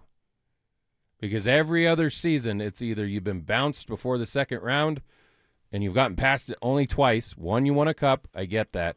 And the next one, you came up woefully short this year. That's the biggest disappointment. And if you want to make a point for why he should be gone, is not only did they not perform, but you got swept out of the conference finals. And when they were down 0-2 in the series, I'm like, the only way they would have that discussion is if they actually lost in 4 or 5. Because then it's like, well, where's the inspiration then? Where's the desperation when you're down 2-0, you go up 3-0 in a period, only to within 4 minutes give that almost the whole lead back. Yeah. How closely have you been watching this series between Vegas and very closely. It's been thoroughly entertaining series, man. How many times do you look at the screen and say Vegas is just better? I don't know. I've said that to myself at least twice in 3 games, that Vegas is just better than them. And then the Canes come back and you say, well, damn, that makes a whole lot of sense why they kind of tore through the Eastern Conference. And so I can see it's not like the Canes don't belong on the ice with them, but I do believe Vegas, at least in this moment, and again, it might just be a snapshot. It might be frozen in time this way, that Vegas in this moment is a better hockey team than them. And they're playing better. And it's taking everything that the Canes have, these games to an extra period. Well, that's why I said it seems like they just need time to kind of figure you out a little bit. And Vegas might be a better overall team, but you nailed it. Like the Hurricanes might be a better overall team, but Vegas is just playing better right now, which is kind of crazy to say at this point of the season. Yeah, everybody need a little Tortorella effect. Get you some of that. But they're eliminating big guys like Sebastian Aho. Like, where's that guy been for the Canes? I mean, yeah, but you asked the same question about our guys. No, I know, that's what I'm saying. So schematically, they're getting it figured out. Whether you want to point to goaltending hasn't been great. No, it's. I think that's been nullified. But if you want to point to their defense and their willingness to defend the center ice, final scores have been 5-4, 4-3, and then last night was 5-4 again in double overtime. Yeah, not impressive. That ain't it. That's not the reason. It's been a thoroughly entertaining series to watch. I do have a little sports envy, though, because dude, 3 weeks ago, you thought you had the team that would be playing the Canes at this point. Oh, man, I had the calendar all marked up. And you don't, and now you're seeing a good series, but one of those missing rings type of deals. Yeah. Like a team that should have won it. Like, give me some of the better ones of all time. Like when you brought up who's playing better, you remember back when LeBron James, he was still with the Cavs before he went to the Heat the first time. And they were playing, I think, Orlando in the conference final with Dwight Howard, and Stan Van Gundy was the coach. And almost every game of that series, LeBron and the Cavs would go out to like a 15 or 20-point lead. And it was like, oh, they're fine. And then whatever, the Magic were just a better team playing at that point. They figured them out and they won that series. It's like that to me, because even early in these games, it looks like the Canes are like they're out shooting them early. They're more aggressive. They have control of the puck, and then get to the end of that first period or so. And the one thing we saw in our series against them that you're seeing again in the Cup final is they don't miss when you make a mistake. And they're just waiting for you to make the mistake. That team capitalizes on those mistakes, where the Canes haven't, and the Avalanche certainly couldn't make anything happen out of the few mistakes that they. So I jumped in it. All right, we got to get to a break. Coming up, We talk about the Broncos, their offseason additions as they get back on the field, and what else could they need to kind of put them in Super Bowl conference. Top guys. Who will end up being the Broncos' third most productive receiver this season? Evan Ingram. I think you might see, he's in the second year here. He'll be more comfortable with Bo, with the offense. And then I think you're going to see Davis Webb highlight the tight end more than maybe Sean Payton did. I think Pat Bryant is a guy that they really like. Denver Sports 104.3. The Fan. What if you had the most reliable, fiber-powered Wi-Fi and the price didn't change for 5 years? Thanks to Xfinity's summer savings event, you don't have to worry about that part of your future. Now through June 15th, get gig Wi-Fi for just $50 a month for 5 years with equipment and unlimited data included. No strings, no commitments, and get online in minutes with same-day Wi-Fi. You're guaranteed 5 years of Wi-Fi that finds and fixes problems before you even notice them, like super intelligent Wi-Fi that keeps you protected online from threats. Plus, you can even try Xfinity Mobile free for a year. Lock in your price and unlock the possibilities during the Xfinity Summer Savings event. Get it now at Xfinity.com. Xfinity. Imagine that. Restrictions applies, requires paperless billing and auto pay with stored bank account, taxes and fees extra. After 12 months, regular rates apply to mobile select. Xfinity internet required, speeds vary, use of fiber, coaxial cable. We're living through a monetary crime scene, and your IRA or 401k is a key victim. Hi, Dr. Ron Paul here. In 1971, gold was $35 an ounce. After the dollar was cut loose from it, inflation soared. And in just 9 years, gold hit $850. People who diversified into precious metals survived and thrived. Today, we're in a worse position because we face inflation and massive debt. Fortunately, gold is still an option. My trusted friends at Birch Gold Group can help you own gold inside your retirement account. Plus, you pay 0 penalties on the transfer. Start now by getting a free info kit on gold. Text the word SECURE to 989898.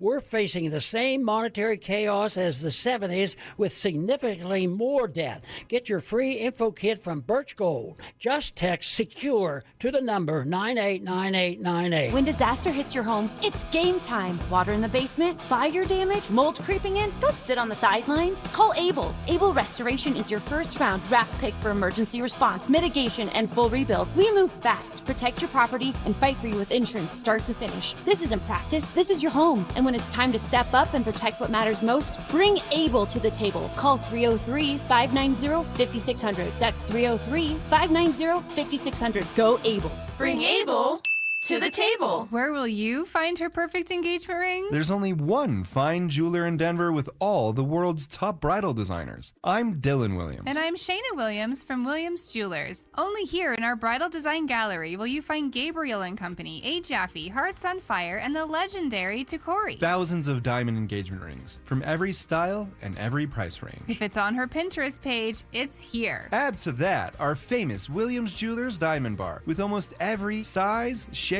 and price range diamond. And our expert diamond professionals will help you put it all together perfectly. At the guaranteed best price in Colorado. We even have flexible payment terms for qualified buyers, so you can do this today. That's why more couples say, will you, with Williams. Where Colorado shines. Williams Jewelers, we can make diamonds a part of your life. The official jeweler of the Colorado Avalanche. Williams Jewelers, where Colorado shines. You're hearing this right now. So are your customers. That's radio. It still works. But your customers don't live in one place anymore. Tonight, they're streaming Denver's biggest game on their TV. Tomorrow, they're deep in the most popular podcast in the country. Next week, all three, all over again. We built one campaign that reaches them everywhere. Radio, streaming TV, podcasts, all under one roof, all measured, all working together. That's not a pitch, that's a system. DenverSports.com. Let's build yours. Denver Sports 104.3 The Fan presents Kyle Reese and Marcello Romano.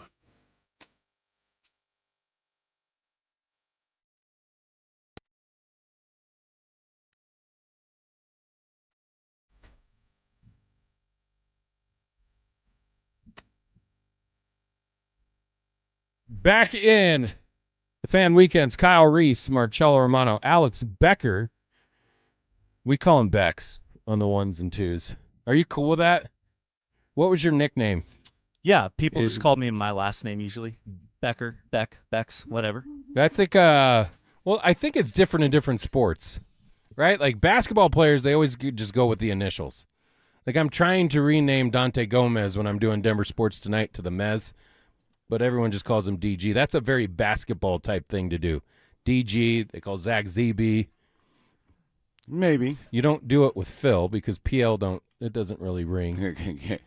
Yes, you spell Phil with a P, not an F. I think hockey has cool nicknames. Baseball has you get some cool ones.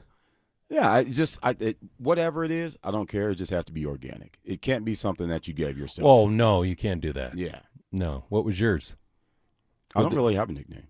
They didn't call you nothing? Yeah, well. Like Reese's Pieces? Like it depends on what circle of friends. Like some people call me K. Reese, some people call me Reese, some people call me Eddie. Oh, really? Yeah, Edward's my middle name. So, yes. Gotcha. I get a few of those, but sometimes I'm like, you're just being a jerk. Stop calling me Eddie. Well, now I know. Yeah. We can call you that. Yeah. So it depends on the circle of friends. That's all. All right. Here's another thing that I want to throw out to our listeners today. I've recently been told about something as I was coaching baseball. You normally, and it's going away because of all these turf fields, but sunflower seeds are a big deal in baseball, right? So I like the dill pickle, sunflower seeds. And then one of my coaches is like, dude, you know what's killer is if you get those Sour Patch watermelons and you mix them in the bag with the sunflower seeds, and then dude, it's good. So I want to know something that you do that's probably untraditional. Yeah. Like I got a buddy who uses ranch with his steak, and when I first saw it, I'm like, you're crazy. What are you putting? You dip in your steak in ranch, but then I tried it, and it's good. So I want to know what's one of those quirky things that you do. Are you a ketchup on a hot dog guy? No, I straight up mustard. Okay, let me give you a couple of these. So the ranch thing I'm on board with, but I put ranch on pizza.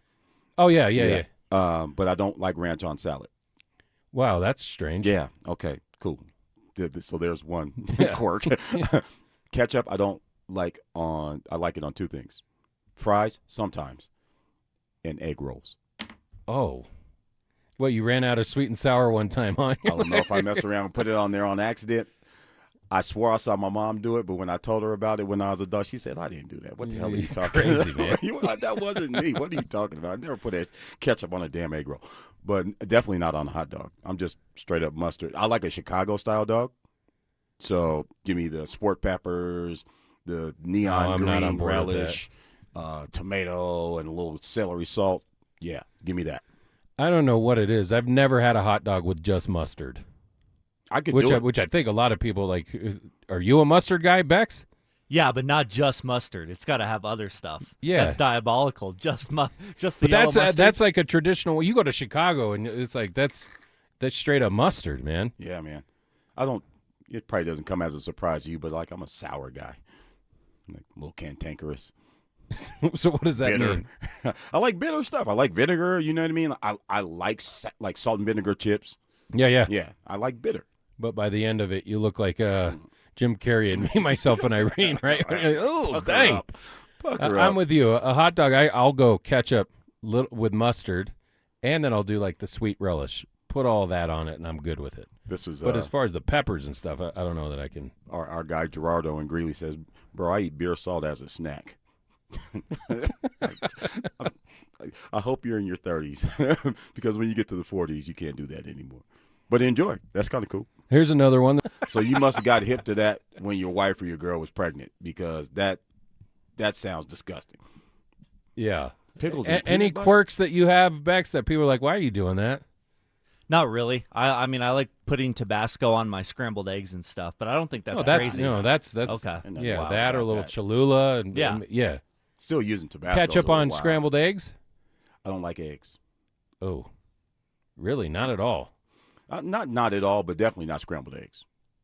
So you sunny side up? Nope. Over easy? Nope. Over hard? Nope.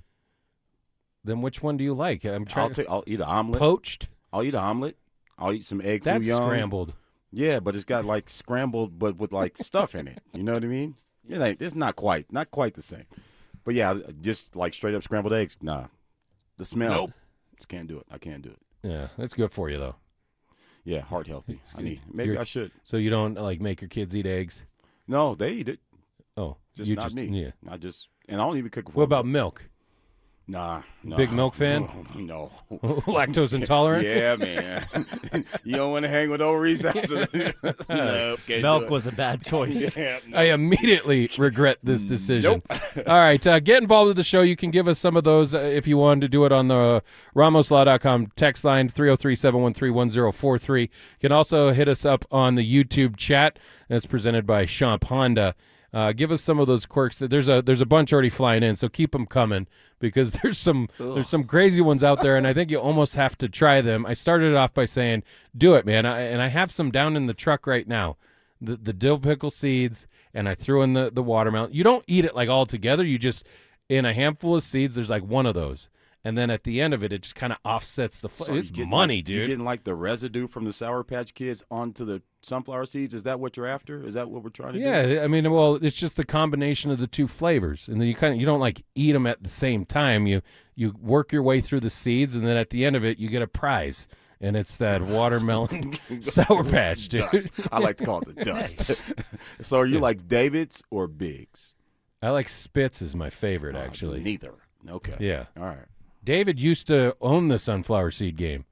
Yeah. That was the only thing there was. I've come back around. Too bad they don't make nacho cheese anymore because that was the one. They have that Taco Bell one. Yeah, no, I'm good. They're all kind of different flavors. Yeah.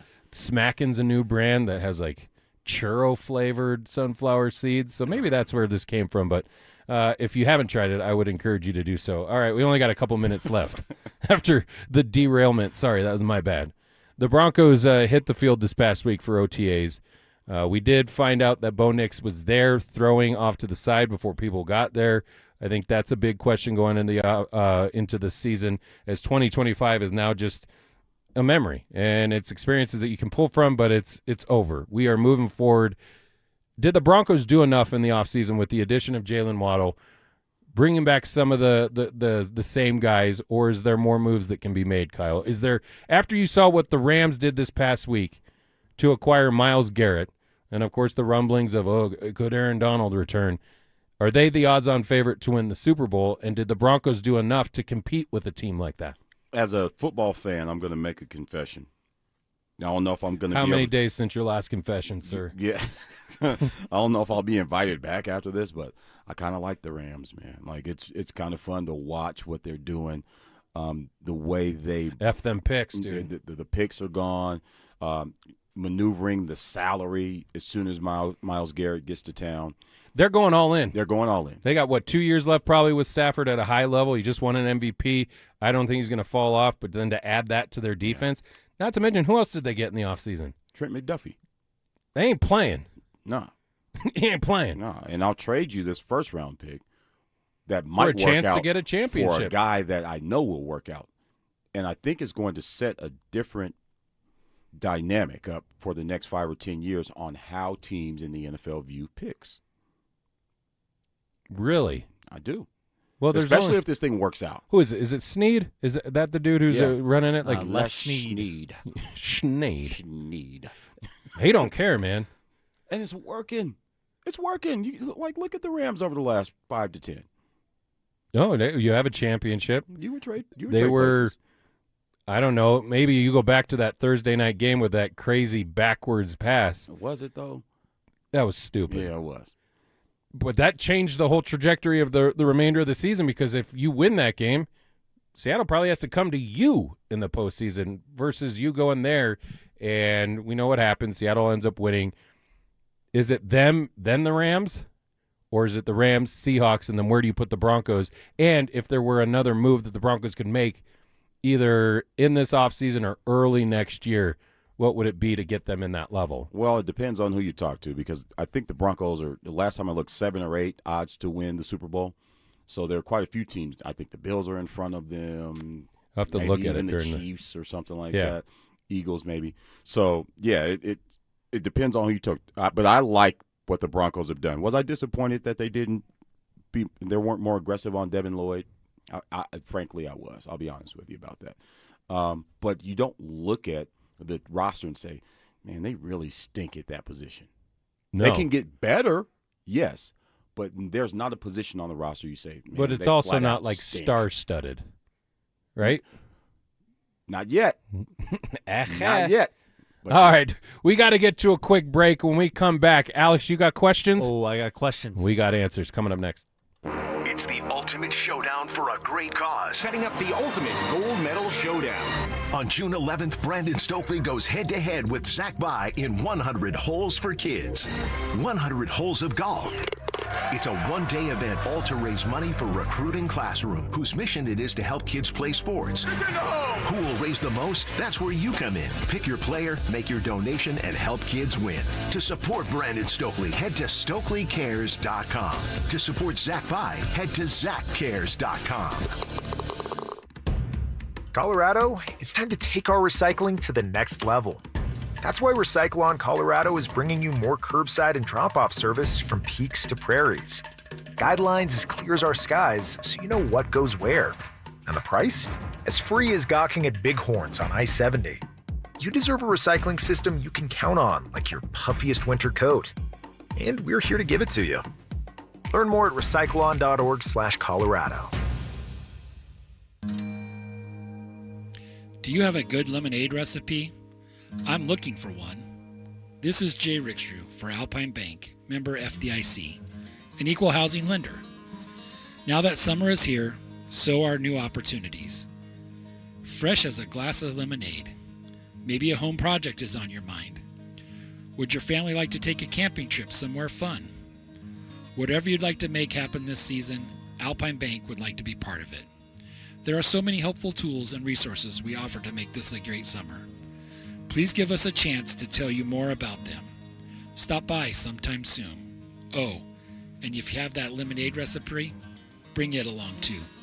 My wife makes a peach pie that's knock your socks off.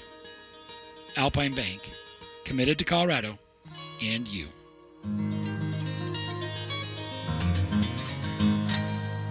Jane Dawson did something smart. She saved hundreds on auto insurance switching to Progressive. With the money she saved, she got herself a pricey bird feeder with an ultra-high-def camera. Should Jane have just bought a regular bird feeder? Yes. Is it hard for her to admire nature when the camera doubles as the bird's potty? Also, yes. But it's Jane's savings, and if she wants to spend her time watching the digestive habits of the white-breasted nuthatch, we say you go, girl. Switch and see if you could save with Progressive and treat yourself. Progressive Casualty Insurance Company and Affiliates. Wesley Financial Group is not a law firm, and Chuck McDowell definitely not an attorney. This is Chuck. If someone talked you into buying something really silly and you want to get out of that silly little thing, my advice, get the facts. Call me and I'll send you our timeshare exit kit absolutely free. Inside, you'll learn how timeshare works and all your options for cancellation. Call Wesley now for your free exit information kit. 800-895-1414. That's 800-895-1414. Hey, Stoke here for ROX Rocks Heating and Air. Summer's coming in hot. Don't wait. Beat the rush with an early bird cooling system tune-up and inspection for only $49 from ROX Rocks Heating and Air. They'll inspect your system and keep you cool when everyone else is scrambling. Call Rocks Heating and Air today and schedule your tune-up before the end of June. Now play that jingle. HVAC service, installation, repair. ROX Rocks Heating and Air. It's home selling season. And what's the biggest mistake you can make when selling your home? Settling for less money. That never happens with Orchard. Low ball offers can wear you down, causing you to settle for thousands less. You don't have to settle when you sell with an Orchard agent. Orchard reinvented the real estate industry by guaranteeing your home sale. Their local agents help you sell on market for top dollar. First, Orchard gives you cash up front to buy and move into your new home first. On your timeline. No waiting, no showings, no double moves. Then, once you're settled in, your Orchard agent helps you sell your home on market for top dollar. Here's what one customer said. I went under contract within 24 hours of my home listing, which was amazing. With Orchard, you never have to settle for less. Buy before you sell and get top dollar for your home with Orchard. Curious how much your home is worth? Visit Orchard.com to get your free home valuation. That's Orchard.com. Denver Sports 104.3 The Fan presents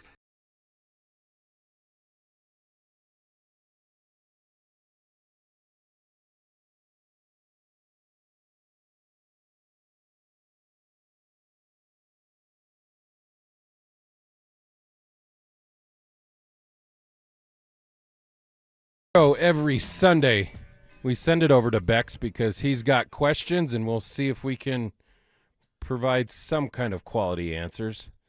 What do you think, Kyle? How you feeling today? You got some good answers? I'm going to answer it one way or the other. I don't know how quality it'll be, but let's take a swing at it. All right, Bex, fire away. All right, leading off today, J.K. Dobbins was back on the field for Broncos OTAs, and by all accounts, he looked fully healed from that Liz Frank injury he suffered in Week 10 last year.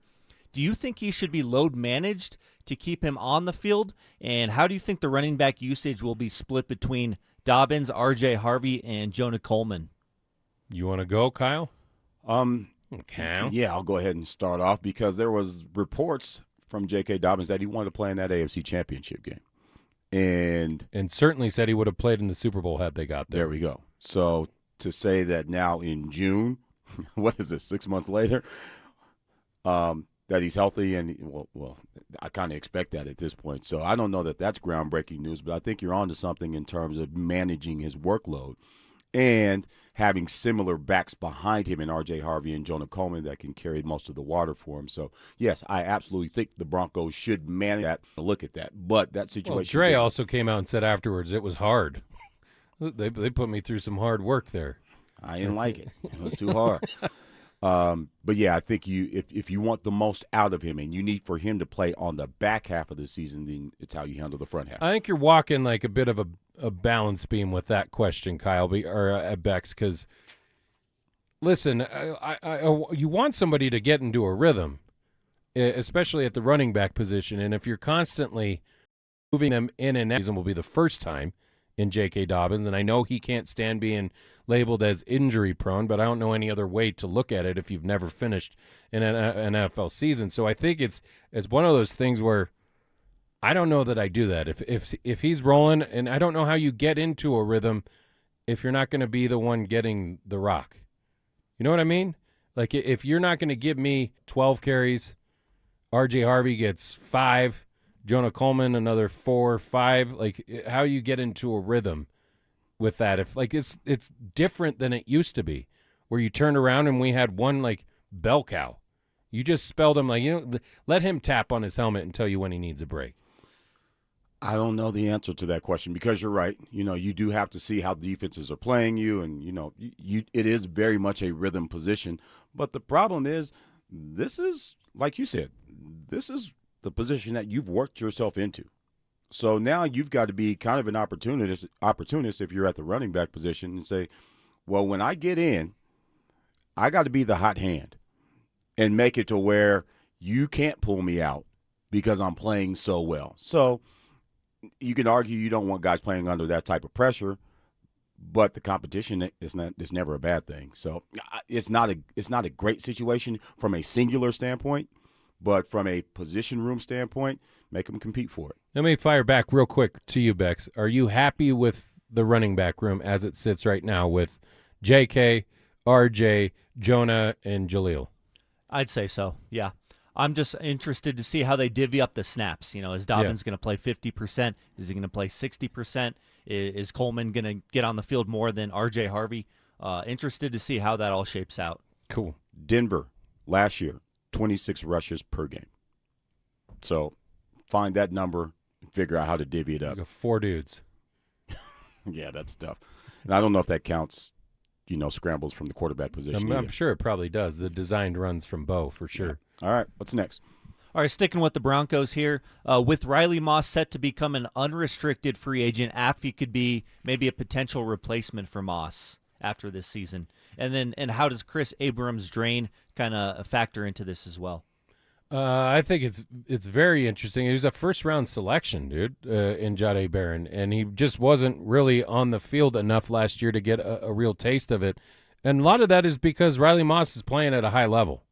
So, like, if that's the trade-off for it, I'll continue to kind of monitor that. But I think Riley Moss gets an unfair shake a lot of times. I think he's played really well for the most part. But if you're a first-round selection, at some point, doesn't your talent override that and you're not going to be able to ignore it? Because at some point, we're going to see Jahdae Barron overtake that spot just because of the talent and the physical skill set. You as a football coach, it was his rookie year, maybe learning. Riley Moss is playing at a pretty high level, but the cream's going to rise to the top at some point, or it's not, and then you're talking about a wasted pick at some point. Yeah, and considering, I think Cecil got into this the other day, considering what was picked behind Barron in terms of productive player in their rookie year. Hampton came after him. You could have done other things at that spot with that pick. So there is some pressure to make that work. You would like that pressure alleviated by the player. I agree with you. It doesn't sound like that's happening right now. That doesn't mean that it can't happen. But typically first-round corners, they look like first-round corners pretty early on. Because corner, you're going to find out that PS2 is going to go from the defensive player of the year, and he's a really high-level talent, so don't take this wrong. But he's going to go, we're going to forget about him as one of the best corners in the league in short order. You look at like Darrelle Revis. There was Revis Island that nobody was invited to where knock yourself out, everybody's invited. And it happened really quick, but that's the nature of the corner position in the NFL. So, yeah, you expect that guy to flourish a little earlier on in his career to make that worth it and to free up the money, because money's going to become an issue here in about a year and a half for the Broncos. All right, Bex, what's next? Okay, Russell Wilson confirmed he is retiring from the NFL and will join CBS Sports as an NFL Today analyst. He'll replace Matt Ryan, who became the Falcons' president of football. Do you think Russ will be a good TV analyst, or how is this going to go for him? I have no doubt that Russell Wilson will be good on TV. Like, he's got the personality for it. I feel like he's a relationship, get-along guy, so I don't think he'll have a problem there. There are a lot of people that find his personality really corny. Cheese. After the fact is that you just never really liked him in the first place. I'll say this. We had this question, but you remember when the Mannings had him on the Manning cast before he became the Denver Bronco quarterback, and he was still with Seattle. He was chopping it up with those guys on TV, as good as any guest that I think they've had. And so that was like, wow, this dude really knows the game inside and out, until he got on the field in Denver, and it looked like he was seeing ghosts, and just it didn't look the way that it didn't look the way that it should have after he sounded that way. So yeah, I agree with you, Kyle, that he'll hit the ground running. He's got that type of personality. Showing up wearing his own jersey. Oh man, let's rock. Broncos country. Let's not. That's right. It doesn't mean he knows the game. Yeah, we know that. But he got the yips at the end, man. No doubt. And it did not look good. That was 3 questions, huh? It was, yeah. I mean, there's a lot of quarterbacks that have kind of hung on too long. Do you think Russell Wilson maybe hung on too long with his tenure in Denver, Pittsburgh, and the New York Giants? Yes. The Giants was probably a year too long. But even in Pittsburgh, dude. Did you see, even here, it was not what we – listen, nobody had a problem when they acquired him. Yeah. People loved it. The expectation levels were through the roof. It's just when it got on the field, it was like, what? I don't blame them. They're going to write the check. I'm showing up. You seen Kevin Durant on the CeraVe commercial? You're like the lotion spinning commercial? It. Yeah. They wrote the check. I'm showing up. All right, we got to get to another quick break. When we come back, hour number 3, we will reset the conference not the conference finals, the Cup finals and the NBA finals. And Jacob Mizorowski was in town. We'll do all of that in the third hour. With their recent run of good play and the Nuggets and Avalanche being done, are the Rockies playing for something more than just wins and losses right now? You've got, how many weeks before training camp? End of July? You've got almost 2 months now as a Rockies team to recapture the fascination of a sleeping giant when it comes to baseball. Denver Sports 104.3. The Fan. This is the story of the one who keeps multiple buildings running smoothly day after day. Plumbing that flows, HVAC that hums, cleaning supplies that keep surfaces sparkling. That's why she counts on Grainger. With easy reordering online and 24/7 support, Grainger helps her keep the products she needs on hand. So shelves stay stocked and buildings stay ready. Call 1-800-GRAINGER, click Grainger.com, or just stop by. Grainger, for the ones who get it done. Snapshot from Progressive wasn't created for just anybody. Oh no, we made it for you. Gradual breakers. You keep your eyes on the road, so you've seen it all. As long as it all happened directly in front of you, like a Swedish masseuse, your foot knows exactly the right amount of pressure to apply to the brake. That's why your passengers feel totally relaxed with you behind the wheel and occasionally super sleepy. With Snapshot, safe drivers like you get personalized rates based on your driving habits. Sign up today at Progressive.com. Progressive Casualty Insurance Company and Affiliates. Snapshot not available in California or from all agents. Hey guys, Mark Schlereth here from my friends at Spine One. Let me ask you a question. You live with back pain, neck pain. Well, my guys at Spine One, they're an emergency room for back pain with same-day appointments. They'll see you and they'll get the journey started. And that's exactly what I did. Whether it's chronic pain, acute pain, work-related, sports-related, doesn't matter. All you got to do is pick up the phone and start your journey just like I did toward pain-free. 303-367-2225. That's 303-367-BACK. Or as always, you can find them online at spine1.com. If you want unlimited talk, text, and data on a super fast network, Big Wireless will sell it to you right now for as little as $70 a month. Or you can buy it from Pure Talk for half of that. I'm talking about unlimited talk, text, and data for just $34.99 a month. But wait, there's more. When you switch to Pure Talk, you'll be switching to an American wireless company that's committed to keeping 100% of its customer service in this country. I appreciate that. In fact, that's why I switched. I also appreciate the way they support our vets and our skilled workforce.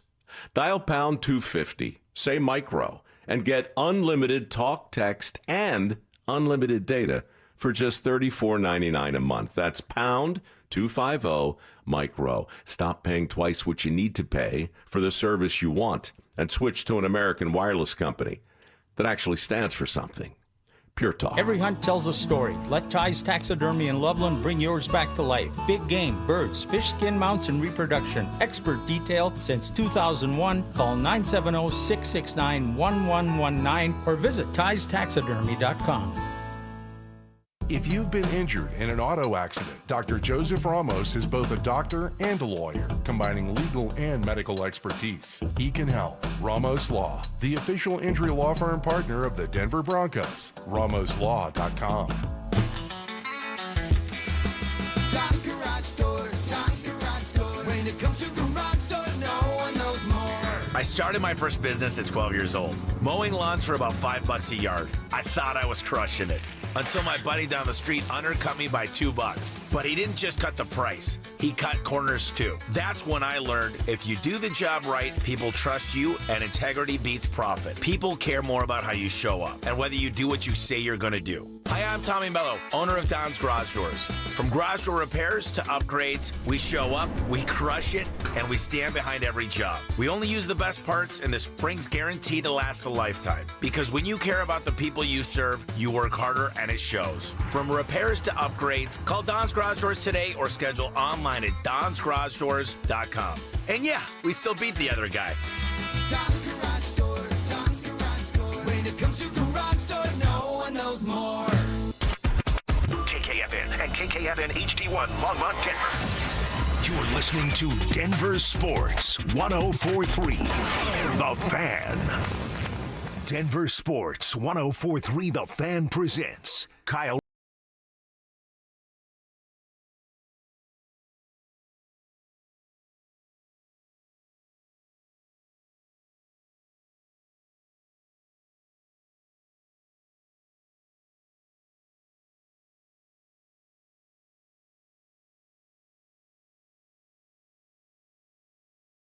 The RamosLaw.com text line 303-713-1043. Questions to you out there is quirky things that you do as far as like, with most of it's food, right? You put, what did you say that you do is weird? I think you framed it as food. But yeah, I put ketchup on egg rolls. Yeah, that's a little different. Although I'm going to stop eating egg rolls. Why? Man, I'm getting old cholesterol. I got to, watch the fried stuff. Yeah. Where do you get your egg rolls from? These things that you make? No. I mean, from, the local spot. Okay. Yeah, if they pay us, I'll tell you where. Nice. Yeah, no doubt. And are those like pork? Do you use pork? No, they're usually just like cabbage and, Oh, so just the vegetarian ones. Yeah. Well, then those are good for you. they're still fried, Cello. Well, yeah, but I think the ketchup's probably what's doing it to you, man. Lay off the ketchup, stick with the egg rolls. It's all bad. Yeah. Yeah. It started with I have dill sunflower seeds, pickle sunflower seeds, and I've been introduced to this. You get some Sour Patch watermelons, mix those in with your bag of seeds. It's good, man. How did he stumble upon that? Like, did he accidentally drop a Sour Patch Kid into the sunflower seed bag? I don't know. I didn't ask for the origin of it. I was like, well, I need to know. I'll try it. And next time I have an egg roll, I don't think that our local establishment, if they pay us, we'll tell them who it is, has ketchup there. So I don't even know where you get the ketchup from. You got ketchup at your house. What do you mean? Yeah, but if you're eating at the location, what do? You're just struggling? Like Joe Namath? He's struggling. Get the ketchup packet out the ashtray and take it in with you. It's like having hot sauce in your bag. I thought you did it just because you ran out of like sweet and sour one time, and that was the closest thing that you could do. Like I said, I thought I saw my mom doing it, and she denies it to this day. But I remember doing it as a kid. Like, this isn't new. Wow. It's one of those hood snacks. There you go. It's like Totino's like a pizza honey sandwich. in college, right? You ever- 99-cent Totino pizzas. Whatever you can do to make it through My the day. roommate would even throw that thing in the microwave. It comes out like a pizza taco, man. You got to fold it. Yeah. Is that where it came? Is that where folding pizza came from? No, that's from New York, man. Okay. You get those big slices. A pie. Bex, you do something. Oh, you don't really do anything different. You said Tabasco on eggs, right? Right. I thought it was maybe a little weird when I first started doing it, but turns out it's not that uncommon. Hey, man, this is a judgment-free zone, man. Don't worry about it. You can be honest with us. Don't worry about it. All right, man. This coming from the 4950. He's got a couple of them. Cream cheese on pizza. Yes. Or any, like you ran out of ricotta, so you're just going to throw some cream cheese on there? You put ricotta on your pizza? No, but there's like ricotta in lasagna, right? He said in lasagna too here, especially lasagna. I've had cream cheese on pizza. You do that? Delicious. It's delicious. I don't put it on there, but I've had a cream cheese pizza for sure. So that's not way out there. How about this one? Chili powder and spaghetti sauce. Just an added flavor to it? I don't know. This is their deal. I've never done it. It doesn't seem that far out there, but it kind of does seem that far out there. Yeah. Caramel ice cream, then dump some hot popcorn in the bowl. Soggy popcorn. Yeah. I'm good. So my uncle, he lived with us for a while. He's no longer with us. Rest in peace. He would he'd get like pound cake, and he'd melt like mozzarella cheese on top of pound cake, man. and then have ketchup with it, and like a bowl of ice cream. That's not something I ever tried. I was like, whoa, you just keep adding to it, man. That's disgusting.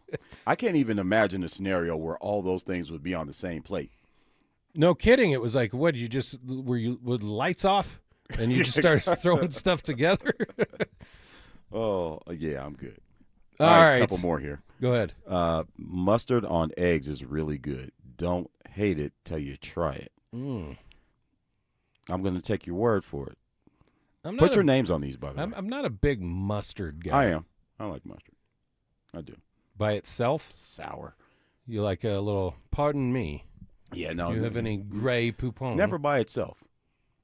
No. Never by itself. But it goes on, put it on a hamburger, hot dog.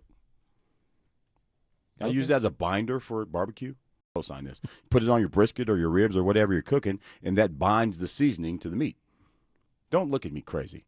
I don't know, like the actual liquid mustard. You're not using like mustard spice. No, yeah, definitely not mustard spice. Like squirt, and then put it on the meat, rub it, and then put your rub on there. Flip it up, rub it down. There you go. Pause. All right, Stanley Cup Finals Game 3 last night was, dude. There's things that are happening in this series that we've never seen, and Mitch Marner's got the natural hat trick, and Carolina says, Let's score, and let's score fast. 3 goals in 39 seconds. They knot it up. The game goes into double overtime. Vegas wins off a shot that just hit the back wall, and he gets credit for the goal. Who is that? Who's the game Shea winner? Theodore.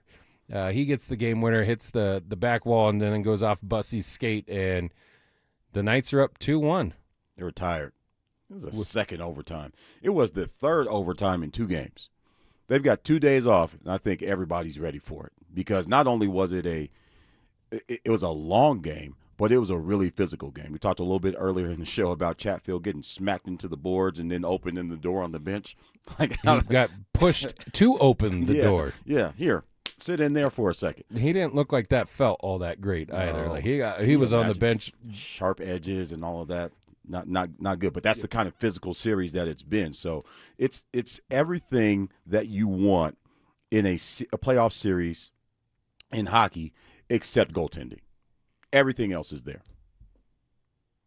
Scoring is there. Physicality is there.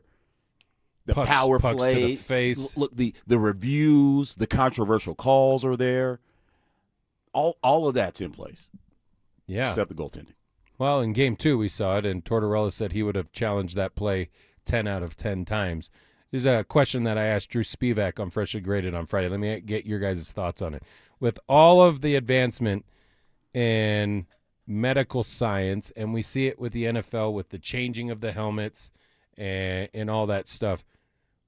After you saw McNabb take the puck to the face, you kind of sound like a little bit of a wuss asking this question, but when does the NHL mandate having full face masks? I think NHL players take pride in certain gruesome aspects of the game. Like it's tough to watch somebody, when it happened to McKinnon, take a puck to the face. Because you can imagine the velocity and the pain associated with that, the numbness and how sore it's going to be. But I think those guys pride themselves on missing teeth, that kind of stuff. And if you wear a mask. Well, I don't think McNabb was priding himself the night that happened. No. He couldn't get off the ice quick enough. And he dropped hard. Like no hands, no nothing, straight to the ice. Yeah, I don't blame the guy. Gained his wits, he scurried off the ice and beelined it straight for the locker room. They ended up having to take him to the hospital. Like, you're talking about something like the helmets that they wear, those aren't like they're not padded like the NFL is. And I bring up the question because the health concerns of these type of sports, and I don't want to really tie it to this, but the Claude Lemieux situation that happened over a week ago, and that we've already found out they're going to donate so that they can research it for CTE and stuff like that. But it's just crazy with the NHL because a lot of it I think will be kind of grandfathered in. Like Jamie Benn for the Stars still doesn't wear a visor because I think he was grandfathered in, didn't have to. But now you have like Mikko Rantanen's visor. It's up here. They don't cover his face. It's like it's this big. It's probably 2.5 inches wide. He's and wearing it so and it it's doesn't up get like fined. this. Exactly. But like you take that risk, and I think these guys, I don't think they want to have that happen, and it is a bit of like to your thing about toughness with these guys. But dude, it's the equivalent of offensive linemen not wearing sleeves in 20-degree weather. Like we don't do that, and even worse because you fall on that ice, like, and if your head hits, even with those like the minimal padding that they have in those helmets, you're going to be concussed. I think it's going to take. One time, but two, I don't think the league is telling them that they can't. So players are opting into this level of protection or non-level of protection. And whether it's a comfort thing, whether it's a vision thing, probably all of those things are a part of the equation.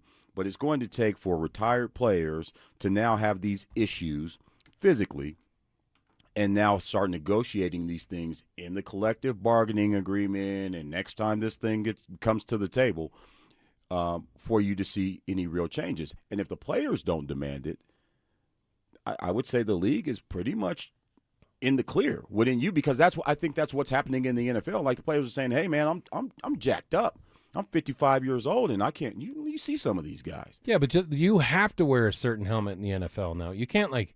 But they didn't start doing that until the players started saying, hey, we have some long-term adverse health effects from this. I don't know if NHL players are if their wheels are squeaky enough yet in order for that to be something that the league takes serious or starts to mandate. I'm just saying, if that thing doesn't glance off of his visor the other night, and it barely hit that. I mean, look at the damage it did anyways. But if that goes clean to the face, like, what are you waiting for to happen? Think about that. Exactly. Like, I mean, talk about fractures like all over the place. It's a frozen puck coming at 90 miles an hour. I've never been hit by a puck, but I've been hit by a baseball coming that fast with a helmet that had a lot more padding than what those guys have. And I ran down to first base thinking I was fine. And then when I took my lead, like the world started kind of wobbling a little bit. Yeah, So I think there's a corner that the players have to turn from smart is less brawn and include a little bit more brain. And I just don't think the players are there yet. And until they are, you're gonna see more of the same. well, how did they get to make them wear helmets at one point? How did they? Yeah, because you remember, like even when we were very young, there was guys out they skated without helmets. Yeah, maybe there's some hockey enthusiasts on the text line 303-713-1043 that can give us a little bit of historical perspective on that as to when that actually started happening. I don't know when, why, or how, but again, so there's this thing in college football. Are you watching college football and you're seeing these guys basically wear biker shorts? Yeah, Coach Sanders has talked about it. Like, these guys are wearing draws out here. Like, we've got to establish a standard for padding. And NFL guys, they don't love wearing knee pads and thigh pads. It's just mandated by the league. Well, you remember Eddie Mack? That dude took cut a hole in everything. Those hutch. Those hutch things that we used to get with the Bronco helmet, they'd give you these little foam shoulder pads and a jersey. That's like what Eddie Mack wore. He took like the punter's shoulder pads. He never wore pads. He had to like saran wrap his freaking pants on. Like, now you're required to wear certain things. Hell, you've been in an NFL locker room. They even put up like the diagram. Here's where your socks need to be. Here's where your pants need to be. And if you don't match all those things, you can end up getting fined for it. There's a guy out there with a pen and pad. Yep. That's taking money from you. So, again, until the players, and again, this is 20-year-olds. These guys are 20, 30 years old, prime of your life. You're feeling like you're in your prime. You get your teeth fixed later, whatever. Look at Eric Johnson, man. Yeah. And so they don't think like you and I are looking at it. Yeah, but when they grow up playing hockey, they always have the cage, right? I think you have it, and you have it all the way through collegiate hockey. I don't know what it's like in Canada for like their youth programs, but I'm assuming they have all that. And then I would just be of the mindset, and it looked awkward last night with him playing with it because we don't see it at the professional level. But at some point, they made him wear helmets. And at another point, they made him have the visor on the helmet. But you're talking about a sport where goalies used to put their face out there for free. The puck has never changed. Yeah. The puck has never changed. There was a time where guys weren't wearing helmets and goalies were not wearing masks. And then they even went to like the Jason mask after that, which doesn't provide much protection. I admire it a little bit, because I don't mind the tough guy aspect of sports. And I think it's probably the last sport that is pure in that way. Like, we just love doing this. Because basketball players and football players and even baseball players wearing their chains out on the diamond, like, these guys aren't signing up to get their teeth knocked out. They're just not. Hockey players, that's a badge of honor. How many teeth you got? To lose you got your all teeth? your teeth? Yeah, nah. I think that you go over there. Maybe back in the day. I mean, I don't think they minded if they lose one now. Watch the game. Watch those kind of like those side shots, and you guys mess around and smile, and you see nothing but darkness. There's a player for the Canes that has that right now, where it's like he looks like a jack-o'-lantern, man. Like, he's got like one every other tooth. One tooth next 1 mile. Next tooth 1 mile. They like it that way. See the dentist after the season. Or after we're done completely. This is going to happen again. Well, who was it? Was in the Olympics? Hughes, right? Knocked his tooth out, half of the tooth. Jack Hughes. Yeah, he went straight all your fronts. Lloyd Christmas on us. So, it's on the players, man. As long as they're with it, the league doesn't care. It's just, I think, an interesting topic. Make them protect themselves. Well, no, I mean, you can say that it's up to you, but at some point, like, there's only, I think Jamie Benn is the guy I'm talking about that does not have a visor, but that's probably Ryan O'Reilly, I believe, still. He's wears another one, yeah, that has it clear. Like when we started watching the Avs, a lot of them just had the helmet. Yeah, and Which I asked forever the same they didn't question require then. that either. What are we doing? Yeah. What are we doing? And if we make such a big deal, like I'm sure that they see the conversations or hear the conversations that go on in the NFL. And surely That's my whole know point that behind the it. players are subjected to the same type of impact injuries. They see it.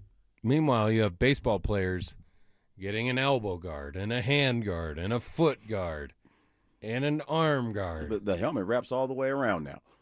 Oh, with the C-flap? Yeah. Is that what they call that? Yeah. The C-flap. That's Yeah, kind to of cool. protect your face. Why not? Yeah. Well, I mean, forever they like pitchers, they're not required to wear that. I think it's funny that we're making coaches on the sidelines wear those funky helmets, and pitchers are 60 feet 6 inches away. It'll only be a matter of time before like a catastrophic injury happens because of that. Yeah. I don't want to think about that. I don't want to think about The it. comebacker. But we're talking about protecting the players from themselves because, again, we're talking about young men that believe they're invincible and that they're going to live forever and that these things aren't going to impact them down the road. You think about another instance here, even here in town, we're protecting the player from himself. Yeah. I mean, look at J.K. Dobbins. J.K. Dobbins, hey, bro, we got these young guys. What'd you say? Hey, bro. Hey, bro. I can take these reps. You don't have anything to prove, man. It's good, man, because we need you on the back half of the season. We need you like 13, 14, 13 through 19 or whatever it is. Week 7, man, let Jonah Coleman do that. Yeah. Well, and Drew kind of fired back with an interesting question. He said, which do you think would happen first for the NHL to mandate either a full face mask or that kind of halo that goes around the neck? Oh, the Q collar. Yes. Yeah. For protection as far as, I think that'll come first. That's not going to save your cheekbone. Yeah, but if you get sliced in the neck, you're dead on arrival, dude. It's over.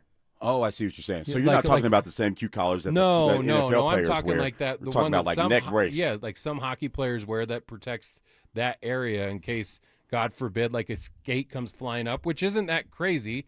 When Cale Makar got hurt in that series, his foot was like 9 feet up that wall, Do dude. you stay up at night thinking about this stuff like this? No. Yeah, Well, these are listen, scary thoughts. I'm crediting How about the movie you saw? I'm crediting Drew on the halo thing around the neck. But, after McNabb took that to the face, it makes you wonder, you could see the fear once the puck was shot. He's like, I'm not going to be able to move from this. And the Carolina guy's back with his hand on his shoulder, almost you better move. You're going to take this. You better move. And then just boom, straight to the ice. For him to even get up and know where he was and to get off the ice was, listen, man, he ended up in the hospital. He didn't come back in that game. Nathan McKinnon catch of the visor. It could have blown his face up.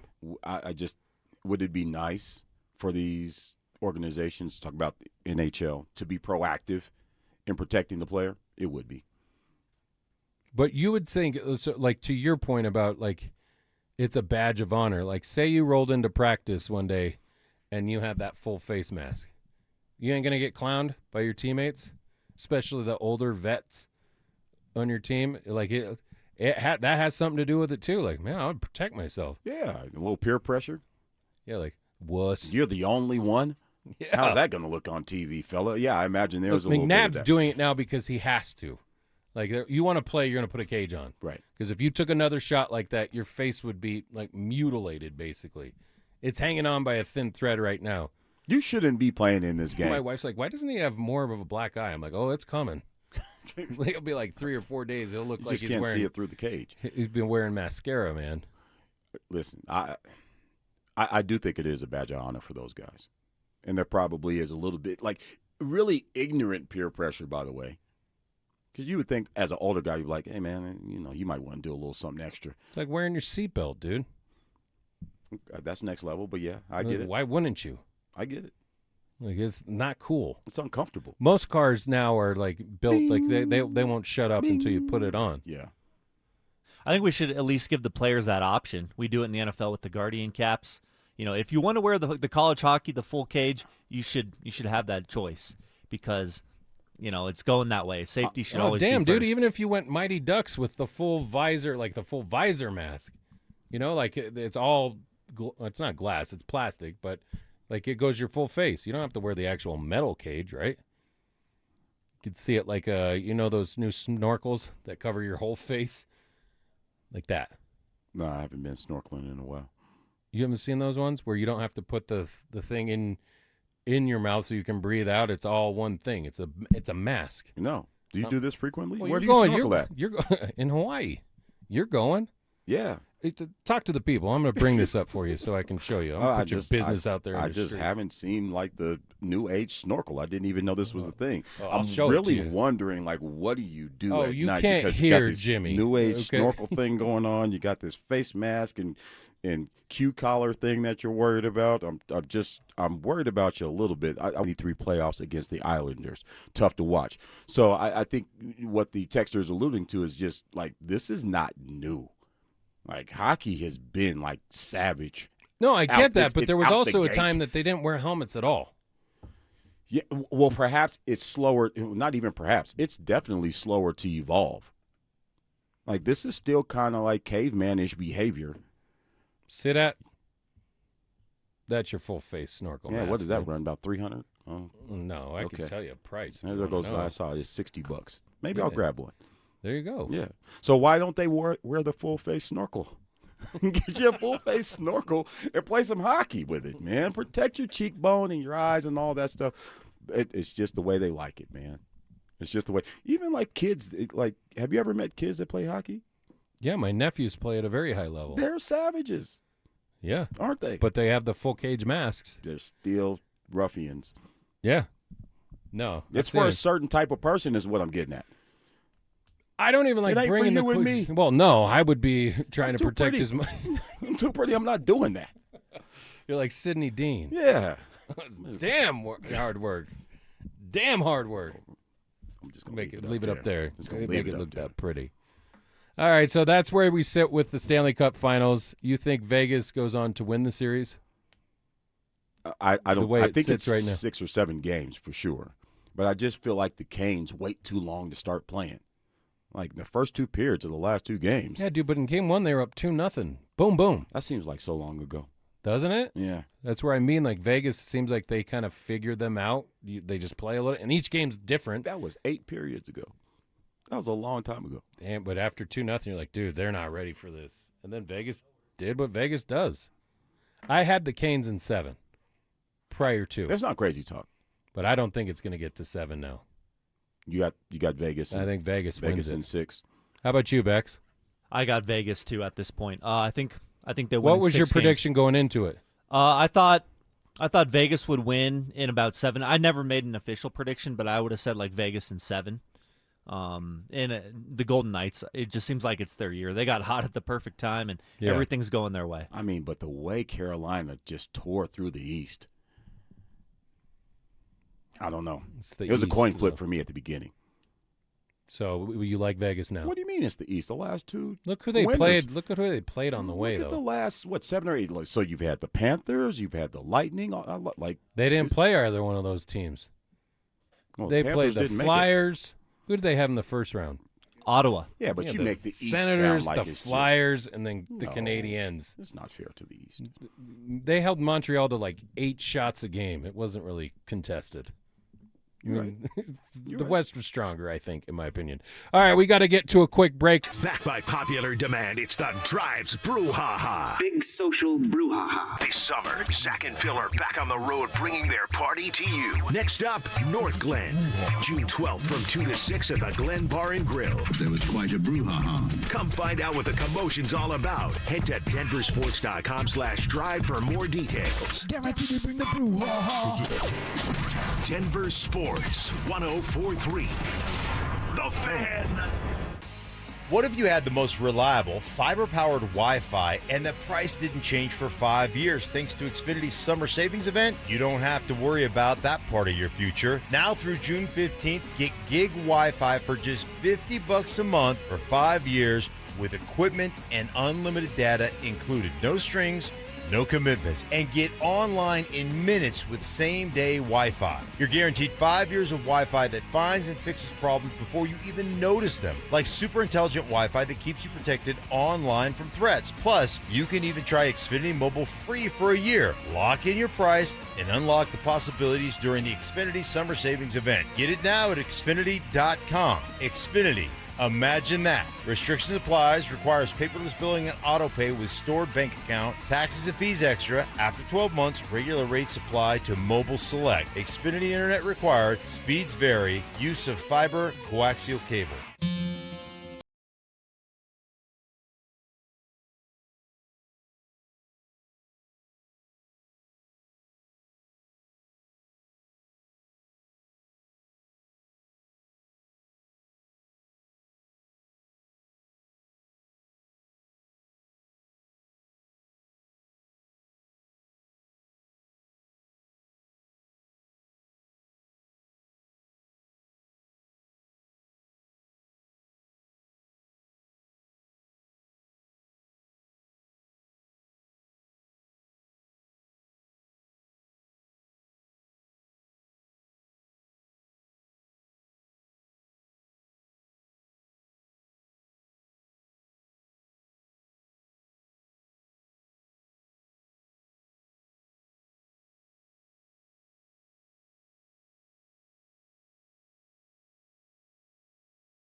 You will too when you see Tacori. Handcrafted in California, Tacori rings have design details you won't find in any other diamond engagement rings. Including Tacori's perfectly engineered crown and windows of light created by Tacori's iconic crescent design. It's the Tacori touch, and you'll find it at Williams Jewelers, Colorado's only platinum Tacori store. I'm Steve Williams. I'm Shayna Williams. And I'm Dylan Williams. You'll find all your Tacori jewelry at Williams Jewelers of Inglewood, along with one of the largest selections of certified loose diamonds in the state, all at the guaranteed best price. So come, fall in love with the Tacori ring she's always dreamed of. Tacori at Williams Jewelers of Inglewood, Colorado's premier jeweler. Williams Jewelers, we can make diamonds a part of your life. Williams Jewelers of Inglewood, where Colorado shines. On the corner of Bellevue and Broadway, the official jeweler of the Colorado Avalanche. This is the story of the one who keeps multiple buildings running smoothly day after day. Plumbing that flows, HVAC that hums, cleaning supplies that keep surfaces sparkling. That's why she counts on Grainger. With easy reordering online and 24/7 support, Grainger helps her keep the products she needs on hand. So shelves stay stocked and buildings stay ready. Call 1-800-GRAINGER, click Grainger.com, or just stop by. Grainger, for the ones who get it done. Meet Matthew Preston. Inside his apartment, everything he holds dear is protected by Progressive's Renter's Insurance, like his laptop and a surprisingly valuable collection of baseball bobbleheads. Outside his apartment, his laptop is still protected, as are his bobbleheads, which he carries around with him for reasons no one knows. Renters, the limits of protection aren't just the four walls of your home. When you're in Progressive's Protection Zone, get a quote at Progressive.com. Progressive Casualty Insurance Company, affiliates, and third-party insurers. Wake up, wake up, wake up. Rise and shine, Colorado. Good morning, Vietnam! The sports world never sleeps, and neither do we. Why don't you wake up and smell what you're shoveling? So here's Kyle, Reese, and Marcello Romano with your wake-up call. Just to wake up, wake up. 9:30 on this Sunday morning. If you're not up, it's time to get up. Wake up with Snoop, Kyle, Cello, Alex Becker. There's B's in the house. D-O-double-G. Yeah. What'd you say he's up to now? Bro, selling Skechers. Oh, yeah. Yeah. He's got a Sketcher. He went from gin and juice and don't let the dog pound in here. If he could do that sea walk with the Skechers on, he might change an entire culture. Yeah. Yeah. Snoop is probably one of the most noticeable superstars on the planet. Worldwide. Worldwide. Who's the biggest? Taylor Swift? I don't know. I'd have to do a little research on that. Worldwide. Worldwide. Is it Ronaldo as we get ready for the World Cup starts this week, dude? You ready for that? Thursday. Yeah. Well, I played soccer growing up, but I don't even watch the Premier League. But every 4 years, I'll get into the World Cup. Yeah, man. Okay. You not into it? Not into it at all. It's not like the Olympics for you? It's not. It's definitely not that.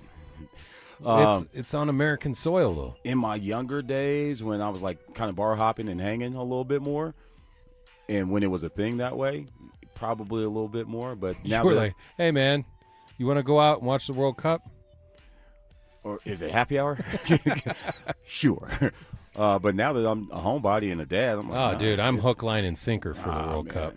Nah, man, it's cool. Bex? I'm excited for it. I think everyone kind of turns into a big soccer fan for like just over a month in this country. And the fact that it's in North America this year, it makes me even more excited. And the U.S. has a favorable It's a very group. favorable, yeah. It'd be different if I played soccer growing up. It just didn't. Not necessarily. There's a lot of soccer fans that just like the game that didn't play. I ain't one of them. All right, but you're a sophisticated cat who like last week. And you're done Picking with up it. 2 sports a putting summer. it down? What am I doing? No, I'm putting it gonna down. play again today. I'm in. I just got to stretch. What team is this that you're playing for? I don't even know the name of the team. They just were going to have to forfeit if I didn't play. So far be it for me. But you did good enough that they called you back? Actually, I did because athletes, Yeah. What'd you go for that night? Let's see. How many times did I bat? I only got to bat twice. But what position did they put you at? Third base. No way. Yeah, no wow, doubt. the hot corner. Yeah. You don't know what you got yourself into. Is this a No, I co-ed found out. league? Yeah, it is. Okay. It is. You don't have those 225-pound guys only 2 got past ripping me. hot shots at you. Yeah, at third. those are. I Don't make the mistake and make some of those plays because then they'll keep playing, and then you get to like the men's league where people care a little bit more. They show up in their crazy jerseys. You'd have been surprised. Softball guy. You'd have been surprised. You'd have been proud of you, boy. Good. Just telling you. I'm happy for you, man. You didn't go 2 for 2 though. No, I didn't. Did you go 1 for 2? I did. Okay. Yeah. So you got on I got base. to run. That's why you got to stretch. Yeah, that part. That part, no doubt. Damn, dude, I can't believe they put you at third. Yeah, What did did you tell you me? make any plays over there? Yeah, I made some plays. All right. Yeah, for sure. Throwing guys out? What'd you tell them your experience level was? They knew. Or they knew, like, dude, this They this knew. fool doesn't know what he's doing. Let's put him at third. They knew. They knew. Because it's softball. That's a whole different world over. They call it the hot corner in baseball for a reason. Look, you my get wife- balls over there that you ain't. I mean, you have no time to think. When my wife heard When about you're it, up there, she cringed. you don't have time to think. She said, over there. Huh?" She knew what it was. Is she playing? Yeah, she's playing. Oh, nice. Yeah, a little bonding time for the Reeses. There you go. No doubt. You never know. Watch out what that could turn So into. here goes something else new that you're doing. that old crusty Kyle. Yeah, I get a bad rap around here. No, you don't. It's just truth. Look, nobody's giving you a bet. These are all things that you've said. You don't like Christmas. You don't like birthdays. Dogs. He doesn't like dogs. Oh, this is all the stuff that you've taken and just run with. I have, dude, I did none of this. Now, you could probably point a finger at Dan Jacobs, who will join us in a little bit as well, as, you know, maybe painting that picture for. I think you're a great guy, Kyle. Well, thank you. That just doesn't like dogs or Christmas or birthdays. Yeah. Coming around on softball. I mean, Ebenezer had one friend at one point, right? You know what I mean? Whatever. Have the Broncos changed forever? Or Is it a new era? Is it a new era of Bronco football? I think it has to be. I'm excited for I that. mean, even from catapulting off of what last year was. Because you could say it's minor change and it's not running back, but it essentially is, except for 2 main factors. The addition of Jalen Waddle and then Davis Webb. All we're hearing about Davis Webb, and this isn't just within the Broncos organization, league-wide there was a lot of interest in this guy. People think he's a superstar. He's the next offensive genius. And we heard Garrett Bowles and Ben DiNucci, both on with Kay Adams, say he's going to let it rip. Last year the moniker was the Joker. How are we going to use the Joker? This offense is going to be so great with the Joker. This year it's let it rip. Which means what to you? High flying, balls down the field. When I was filling in for Evans, Stink was like, look at Jalen Waddle's production. He's not a big burner down the sideline. Most of his yards are catch and run. Yep. So, like, let it rip. I mean, that's a lot of that's slant movement, right? You're going to hate that. You're gonna. Oh, I love the slant. No, you're going to hate the catch and run. No. Of Dude, the if you're offense. throwing the ball forward at least 6 yards, I'm fine with it.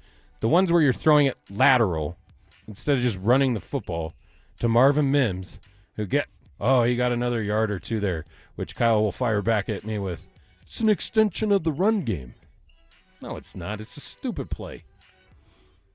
But if you're going to be playing up-tempo, you tell me more of it's coming. Well, absolutely more of it's coming. And here's why.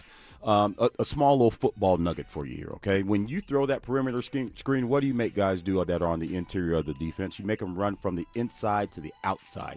And that puts miles on you. So if you do that 6 times a game, you slow the Max Crosbys of the world down. You slow the inside backers down a little bit. So it does have a real physical and schematic purpose in that regard. So that means there's going to be more of that. Perhaps those one-word calls that Sean Payton has talked about over the last few summers, just on-the-ball stuff. We get up and we run this set play. Roulette. Set person. Yeah. You call it whatever the hell you want, but you just and the Toro advantage of that is you make the defense play really vanilla. So you get a clean look or a perfect look. So there's a lot of schematic advantages that I'm excited to see how Davis Webb handles. So I think that's part of the let it rip. I don't think the deep ball is going to be a huge more. How can you improve upon that? You look at the plays that were made in the Bills game to Marvin Mims. That was a moonshot. Yeah. And that was a huge play. Troy Franklin, he's made some plays down the field. So I don't know that you want to incorporate more deep balls because that's like shooting three-pointers in basketball. Like, if you make 42% of those, you're probably one of the best to ever do it. Just saying.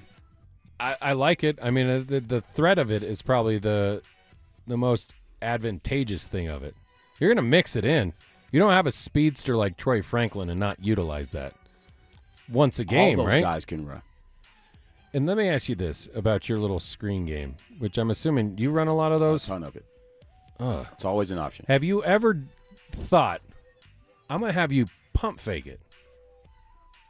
Have the dude turn like he's going to catch the quick screen, right? Mm-hmm. Pump fake, go. Have you ever done that? Yeah. Does it work? Yeah. Why don't we see it in the NFL? Well, Vic Fangio. Yeah, but there's only so much distance that safety's going to be able to cover, especially if he's playing press coverage. And you've done that enough times in a game. Like, they're like, oh, I got to get up. I got to make that tackle. If you just boom, you're either going to get it like a defensive holding because the guy's going to know he's beat and grab. Or you don't have to throw it far, not like a deep ball. But if you beat him off the line and it's 8 yards, bang. I'll give you the short and simple answer. In high school football and maybe even college football, you can count on players in the secondary being undisciplined with their eyes and making mistakes. That's what you're counting on that play, is guys making a mistake in coverage. Taking the bait. Yes. That doesn't happen as much in the NFL. All right, we got to get to another break. Coming up, the judge will join us as we get set to hand it off to him. It's Fan Weekends. Kyle Cello coming up next. Is it just sack by? Or does it seem like people are always trying to make excuses as to why the Avalanche fell short of another Stanley Cup? But here's the thing. It's like, before this, it was, dude, well, it's just Dallas. Yeah. You know, it's like, I get that on social media. You know, hey, they ran into a buzzsaw. Get over it. Well, last year was a buzzsaw against Dallas. Uh-huh. The year before, it was just another buzzsaw against Dallas. The year before, it was a first-round upset to the Kraken. You know, it's like, it's always something. Denver Sports 104.3. The Fan. What's up, everybody? Cecil Lammy here for my friends Soda Diet and Nutrition.com. Listen, 5 years ago, I lost 60 pounds with soda, and I'm never going back. Haven't gained the weight back. Why? Because with soda, I learned how to eat, what to eat, and when to eat. And it's so fantastic to do weight loss the right way. There's no mystery pills. I'm not giving myself a shot, and there's no mystery chemicals that I'm putting into my body. This is knowing real food will bring you real results. And speaking of real, soda got me a real nutritionist, a personalized nutritionist that would work work with me one-on-one via text when I had questions, concerned, and just sometimes straight up needed encouragement. Your weight loss journey, you've got a friend, you've got help, and that is Soda. They can be there for you just like they were there for me. I look and feel 10 years younger. I got my confidence back, and right now you can join Soda, and your partner joins for free. That's 2 people. Real accountability for the price of 1. Soda changed my life, and I thank them so much. SodaDietNutrition.com. Call them up 866-800-SODA, because soda is state of the art. From the FIFA World Cup to competitive business environments, grand ambitions lead to game-changing achievements. At Bank of America, we're there to support businesses at every step, providing insights and expertise to help you gain an edge. He shoots, he scores. What would you like the power to do? Explore winning business solutions at BofA.com/gamechangers. Bank of America, official bank of the FIFA World Cup 2026. At Audion Hearing, our mission is simple: to make better hearing affordable for everyone. We're proud to offer high-quality, rechargeable hearing aids starting at just $98. Clear, comfortable, and ready to use right out of the box. And here's a study worth hearing. Research shows that wearing hearing aids can reduce your risk of dementia by up to 61%. Join over 1 million happy customers and hear the difference today by going to audionhearing.com. That's AUDIEN hearing.com. Hey, Stoke here for ROX Rocks Heating and Air. Summer's coming in hot. Don't wait. Beat the rush with an early bird cooling system tune-up and inspection for only $49 from ROX Rocks Heating and Air. They'll inspect your system and keep you cool when everyone else is scrambling. Call Rocks Heating and Air today and schedule your tune-up before the end of June. Now play that jingle. HVAC service, installation, repair. ROX Rocks Heating and Air. This is the story of the one.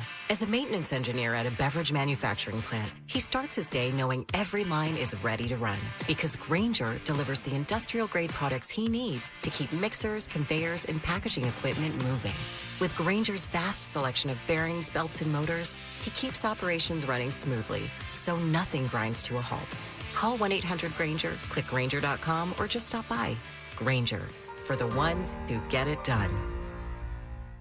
With Progressive's Name Your Price tool, you can choose the best coverage option for you. Because you know you. Like, you know that hiking isn't for you. Sure, it sounds nice to be in nature while exercising, but that's what a gym and houseplants are for. I mean, you don't even like walking upstairs. So why would you walk up a hill for miles? To what, end up high in the air? Come on, you know you're scared of heights. Only you know you. So get coverage options within your budget with Progressive's Name Your Price tool. Progressive Casualty Insurance Company affiliates. Price and coverage match limited by state law. Colorado, it's time to take our recycling to the next level. That's why Recyclon Colorado is bringing you more curbside and drop-off service from peaks to prairies. Guidelines as clear as our skies, so you know what goes where. And the price? As free as gawking at bighorns on I-70. You deserve a recycling system you can count on, like your puffiest winter coat. And we're here to give it to you. Learn more at recyclon.org/Colorado. Denver Sports 104.3 The Fan presents Kyle Reese and Marcello Romano. I've been really trying, baby, trying to hold back this feeling for so long. Final segment, Fan Weekends with Kyle Reese, Marcello Romano, Alex Becker, and the judge making his way to his seat as he joins us a little bit. You know how much good music we missed out on with just guys going too, people going too soon? I thought you were going somewhere else, yeah. Where'd you think I was going? I thought you were saying just by being born when we were born. I'm like, nah, I didn't really miss out on that. No. I'm talking like Otis Redding was, what, 26? Yeah, making like really mature and old person songs. Richie Valens. Yeah. The Big Bopper. We all know what happened there. In fact, when I was a kid, after I watched La Bamba, and then I found out about Otis Redding, I was like, I don't want to be a music superstar because I thought they all like died in planes or accidents or something, you know. Good die young, man. Yeah. Can we do a little roll call before we get Yeah, let's do it. All right. Thank you guys for chiming in on the text line this morning. That's the RamosLaw.com text line. Jay, Brian, Jim, Maddie, Justin, Gerardo, Nick, and then the Roosevelt. Is it Roosevelt? Here Roosevelt. is Roosevelt. In New York, it's Roosevelt. Really? Yeah. You ever talk to guys like from Queens? No. They say, hey, Roosevelt, yo. The Roosevelt Rough Riders in the house. They chimed in on the text line this morning, too. So thanks. Appreciate you guys. What's up, Dan? Thinking about your thought about music, the thing is you just don't know. Something that fascinated me was when I started to learn about the Beatles, the amount of, from when they were, 20 to 30 or whatever it was, however old they were when they broke up, the bangers, they had so many hit songs. And it was mainly Lennon and McCartney writing those, right? Mm-hmm. Harrison had one or two. And then they broke up. They were young, and they really, McCartney had a couple here or there. Lennon had a couple. But how did that creativity just die? Like, how did they not really have, how could they have monster all-time hits one after another for, a decade, 15 years? I don't know how long the Beatles run went. Right. And they would just sit there. If you've seen the documentary, they would just sit there and go, oh, remember those notes? We had this one song, and they just work on it, and it's Let It Be. It's like one of the all-time greats. So they could just sit there, work together, and create bangers, and then it was just gone. So you don't know if somebody would have had a great career. How many one-hit wonders are there? There's thousands, if not hundreds. Yeah, of but thousands some of the ones that passed away young, like I don't think Otis Redding was a one-hit wonder. I mean, he had a decent catalog when he was. Yeah, but he had others. But how do you know he was going to continue to produce them when probably the most successful songwriting group of all time, or one of, they lost their mojo? And Paul McCartney's been on his own for 50 years. Yeah, but you're also talking about like Whitney Houston didn't write songs. Mm-hmm. She was just the voice that brought it to life. So you would have, even if it wasn't that, but I think Otis wrote a lot of his own stuff. Even Richie Valens was the same way. The dude was 17, I think. Mm-hmm.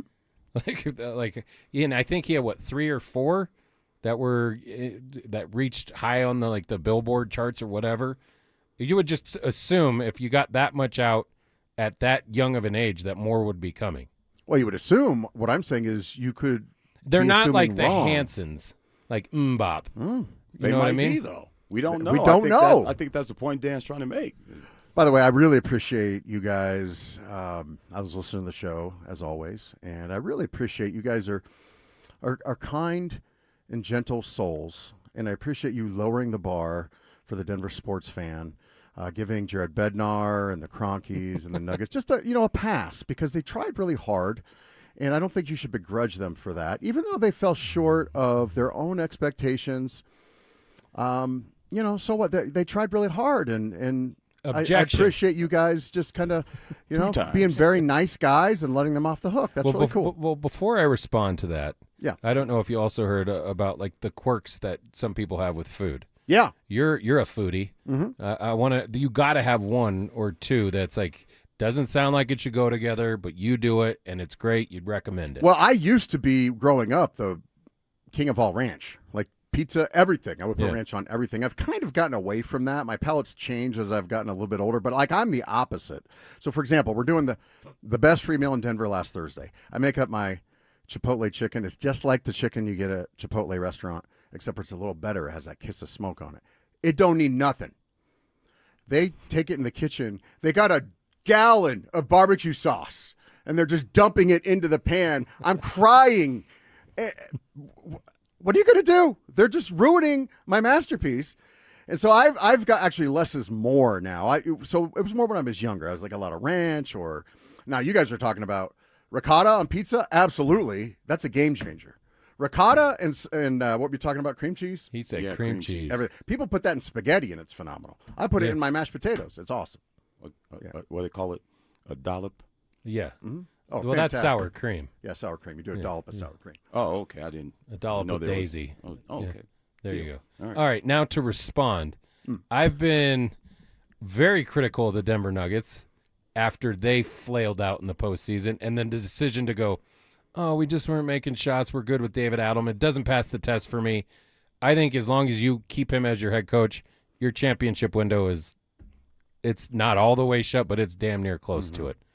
Now, the Avalanche, on the other hand, the players didn't execute anything in that series. And you could say it's all Jared Bednar's fault, But David Adelman wasn't making adjustments. Here's my problem. Bednar was trying to solve the Knights. Here's my problem with that statement. If you were talking about an isolated incident, I would say yes, because I typically agree.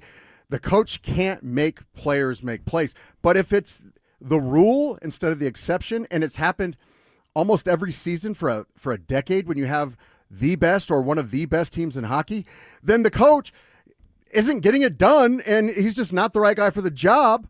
It's not, well, he tried hard, but the players let him down, so bring him back again. You bring in somebody else that does it. By the way, the fear outlook of, well, but who are you going to get that's better than Jared Bednar?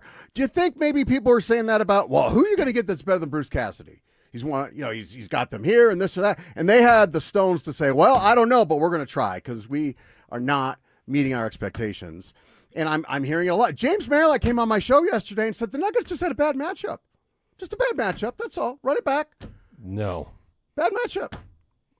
That one's more on the coach to me. But I guess my response would be, how do you win the President's Trophy, go through the first 2 rounds of the postseason, sitting at 8-1? How do you make it's all Jared Bednar that they fell off the cliff in the way that they did? You're 8-1 going into that series against Vegas, and I understand the Makar injury had something to do with it, but I thought they were still deep enough to do it. To get swept, you're putting that all on Jared Bednar, and that a change at that position gives you a different result. Was it on Bednar when they lost to an expansion team? Was it on Bednar when they lost a 3-something lead in the Game 7 last year? I'm not like, saying when that do you hold he's him accountable? Can you never fire a coach because it's always on the players? If Jared Bednar can't win with this team, what team is he going to win with? It's a great question. You could say the same thing about the Nuggets. I think in both instances, it's not 100% either. It's not all on the coach. It's not all on the players. And you just have to decide from a front office standpoint, what percentage of the blame do you place on either side of the argument? That's it. And if it's 65% on the coach, 70% on the coach, then yeah, you got to get rid of the coach. I understand that. But it's not all the coach. It's not all the players. I saw a really uninspiring team in the Nuggets in the first round. That doesn't mean that James is not right in saying that it was a bad matchup, because we've watched the Nuggets play the Timberwolves for the last 3 years. No. It is a bad matchup. No. Here's what I told James. Oh, it may have been a bad matchup at the start of the series. It was no longer a bad matchup when they lost Ant and Usumo and the shooter guy. That's true. That's a favorable matchup for you. Yep. How can that be a bad matchup for you when they've lost their best players? If that's a bad matchup for you, what is a good matchup for you? And how do you then guarantee that you have nothing but good matchups when you have the best player? I agree with what you said, maybe not anymore, but when you had the best player in the world, what we're saying is for both the Avs and Nuggets, it's okay. They just need perfect health and perfect matchups every single round to be expected to win a championship, even though they have the best rosters. Absurd. That's a fair argument. I mean, I'm not going to argue, especially on the Nuggets front, but you are playing a team that was basically constructed to deconstruct the Nuggets. But as Dan said, they got deconstructed. I get it. Did they say, did Tim Connelly say, you know what? We got to beat the Nuggets. I know how to do it. What we do is we get them into a tough series, and then we take out 3 of our best players. That's credit around here. Rightfully so. Rightfully so. But if the Knicks win. All right, we got to get out of here, Dan. What do you got coming up? Why do you have me yelling and all this stuff? By the way, I'm like getting all hyped up. I'm done. And I look over, Kyle's just like, whatever. Dan's on one of his deals. Yeah, he's going off, and you go, by the way. Well, hold on. Listen to this. Say, bro. I'm excited. It's Christmas. I'm heading to Ireland. So I got to get through 3 hours of the show. And we're going to pack it up, and we're going to go to DeLorean Eurofest in Ireland. Never been in Europe. Sick, any of that man. stuff. So wow. I'm excited. Right. Okay. He's coming up next for Kyle and Bex. You've been listening to Fan Weekends on Denver Sports 104.3, The Fan. Parents, looking for a fun way to get your kid active this summer? Are you kidding me? Denver Sports 104.3 The Fan's 3rd annual Be a Mentor, Be a Fan Youth Football Camp is back. Brought to you by Walmart. Saturday, June 27th at Denver South High School's All-City Stadium. Your child ages 8 to 14 will learn the fundamentals of football in a safe, hands-on environment from people who played the game at the highest level. We're talking former Denver Broncos Mark Schlereth, Philip Lindsay, and Brandon Stokely, along with a trusted coaching staff from Denver South. Don't give him room to breathe! And Every dollar raised goes to Big Brothers Big Sisters of Colorado, so your family is giving back just by showing up. Sign up today at DenverSports.com/camp. That's DenverSports.com/camp. A family office is a team built to handle the three biggest financial responsibilities a family faces: wealth management, tax strategy, and estate planning. Most firms only manage your investments and refer the rest out, hoping everyone stays aligned. At Trajan, we built something different.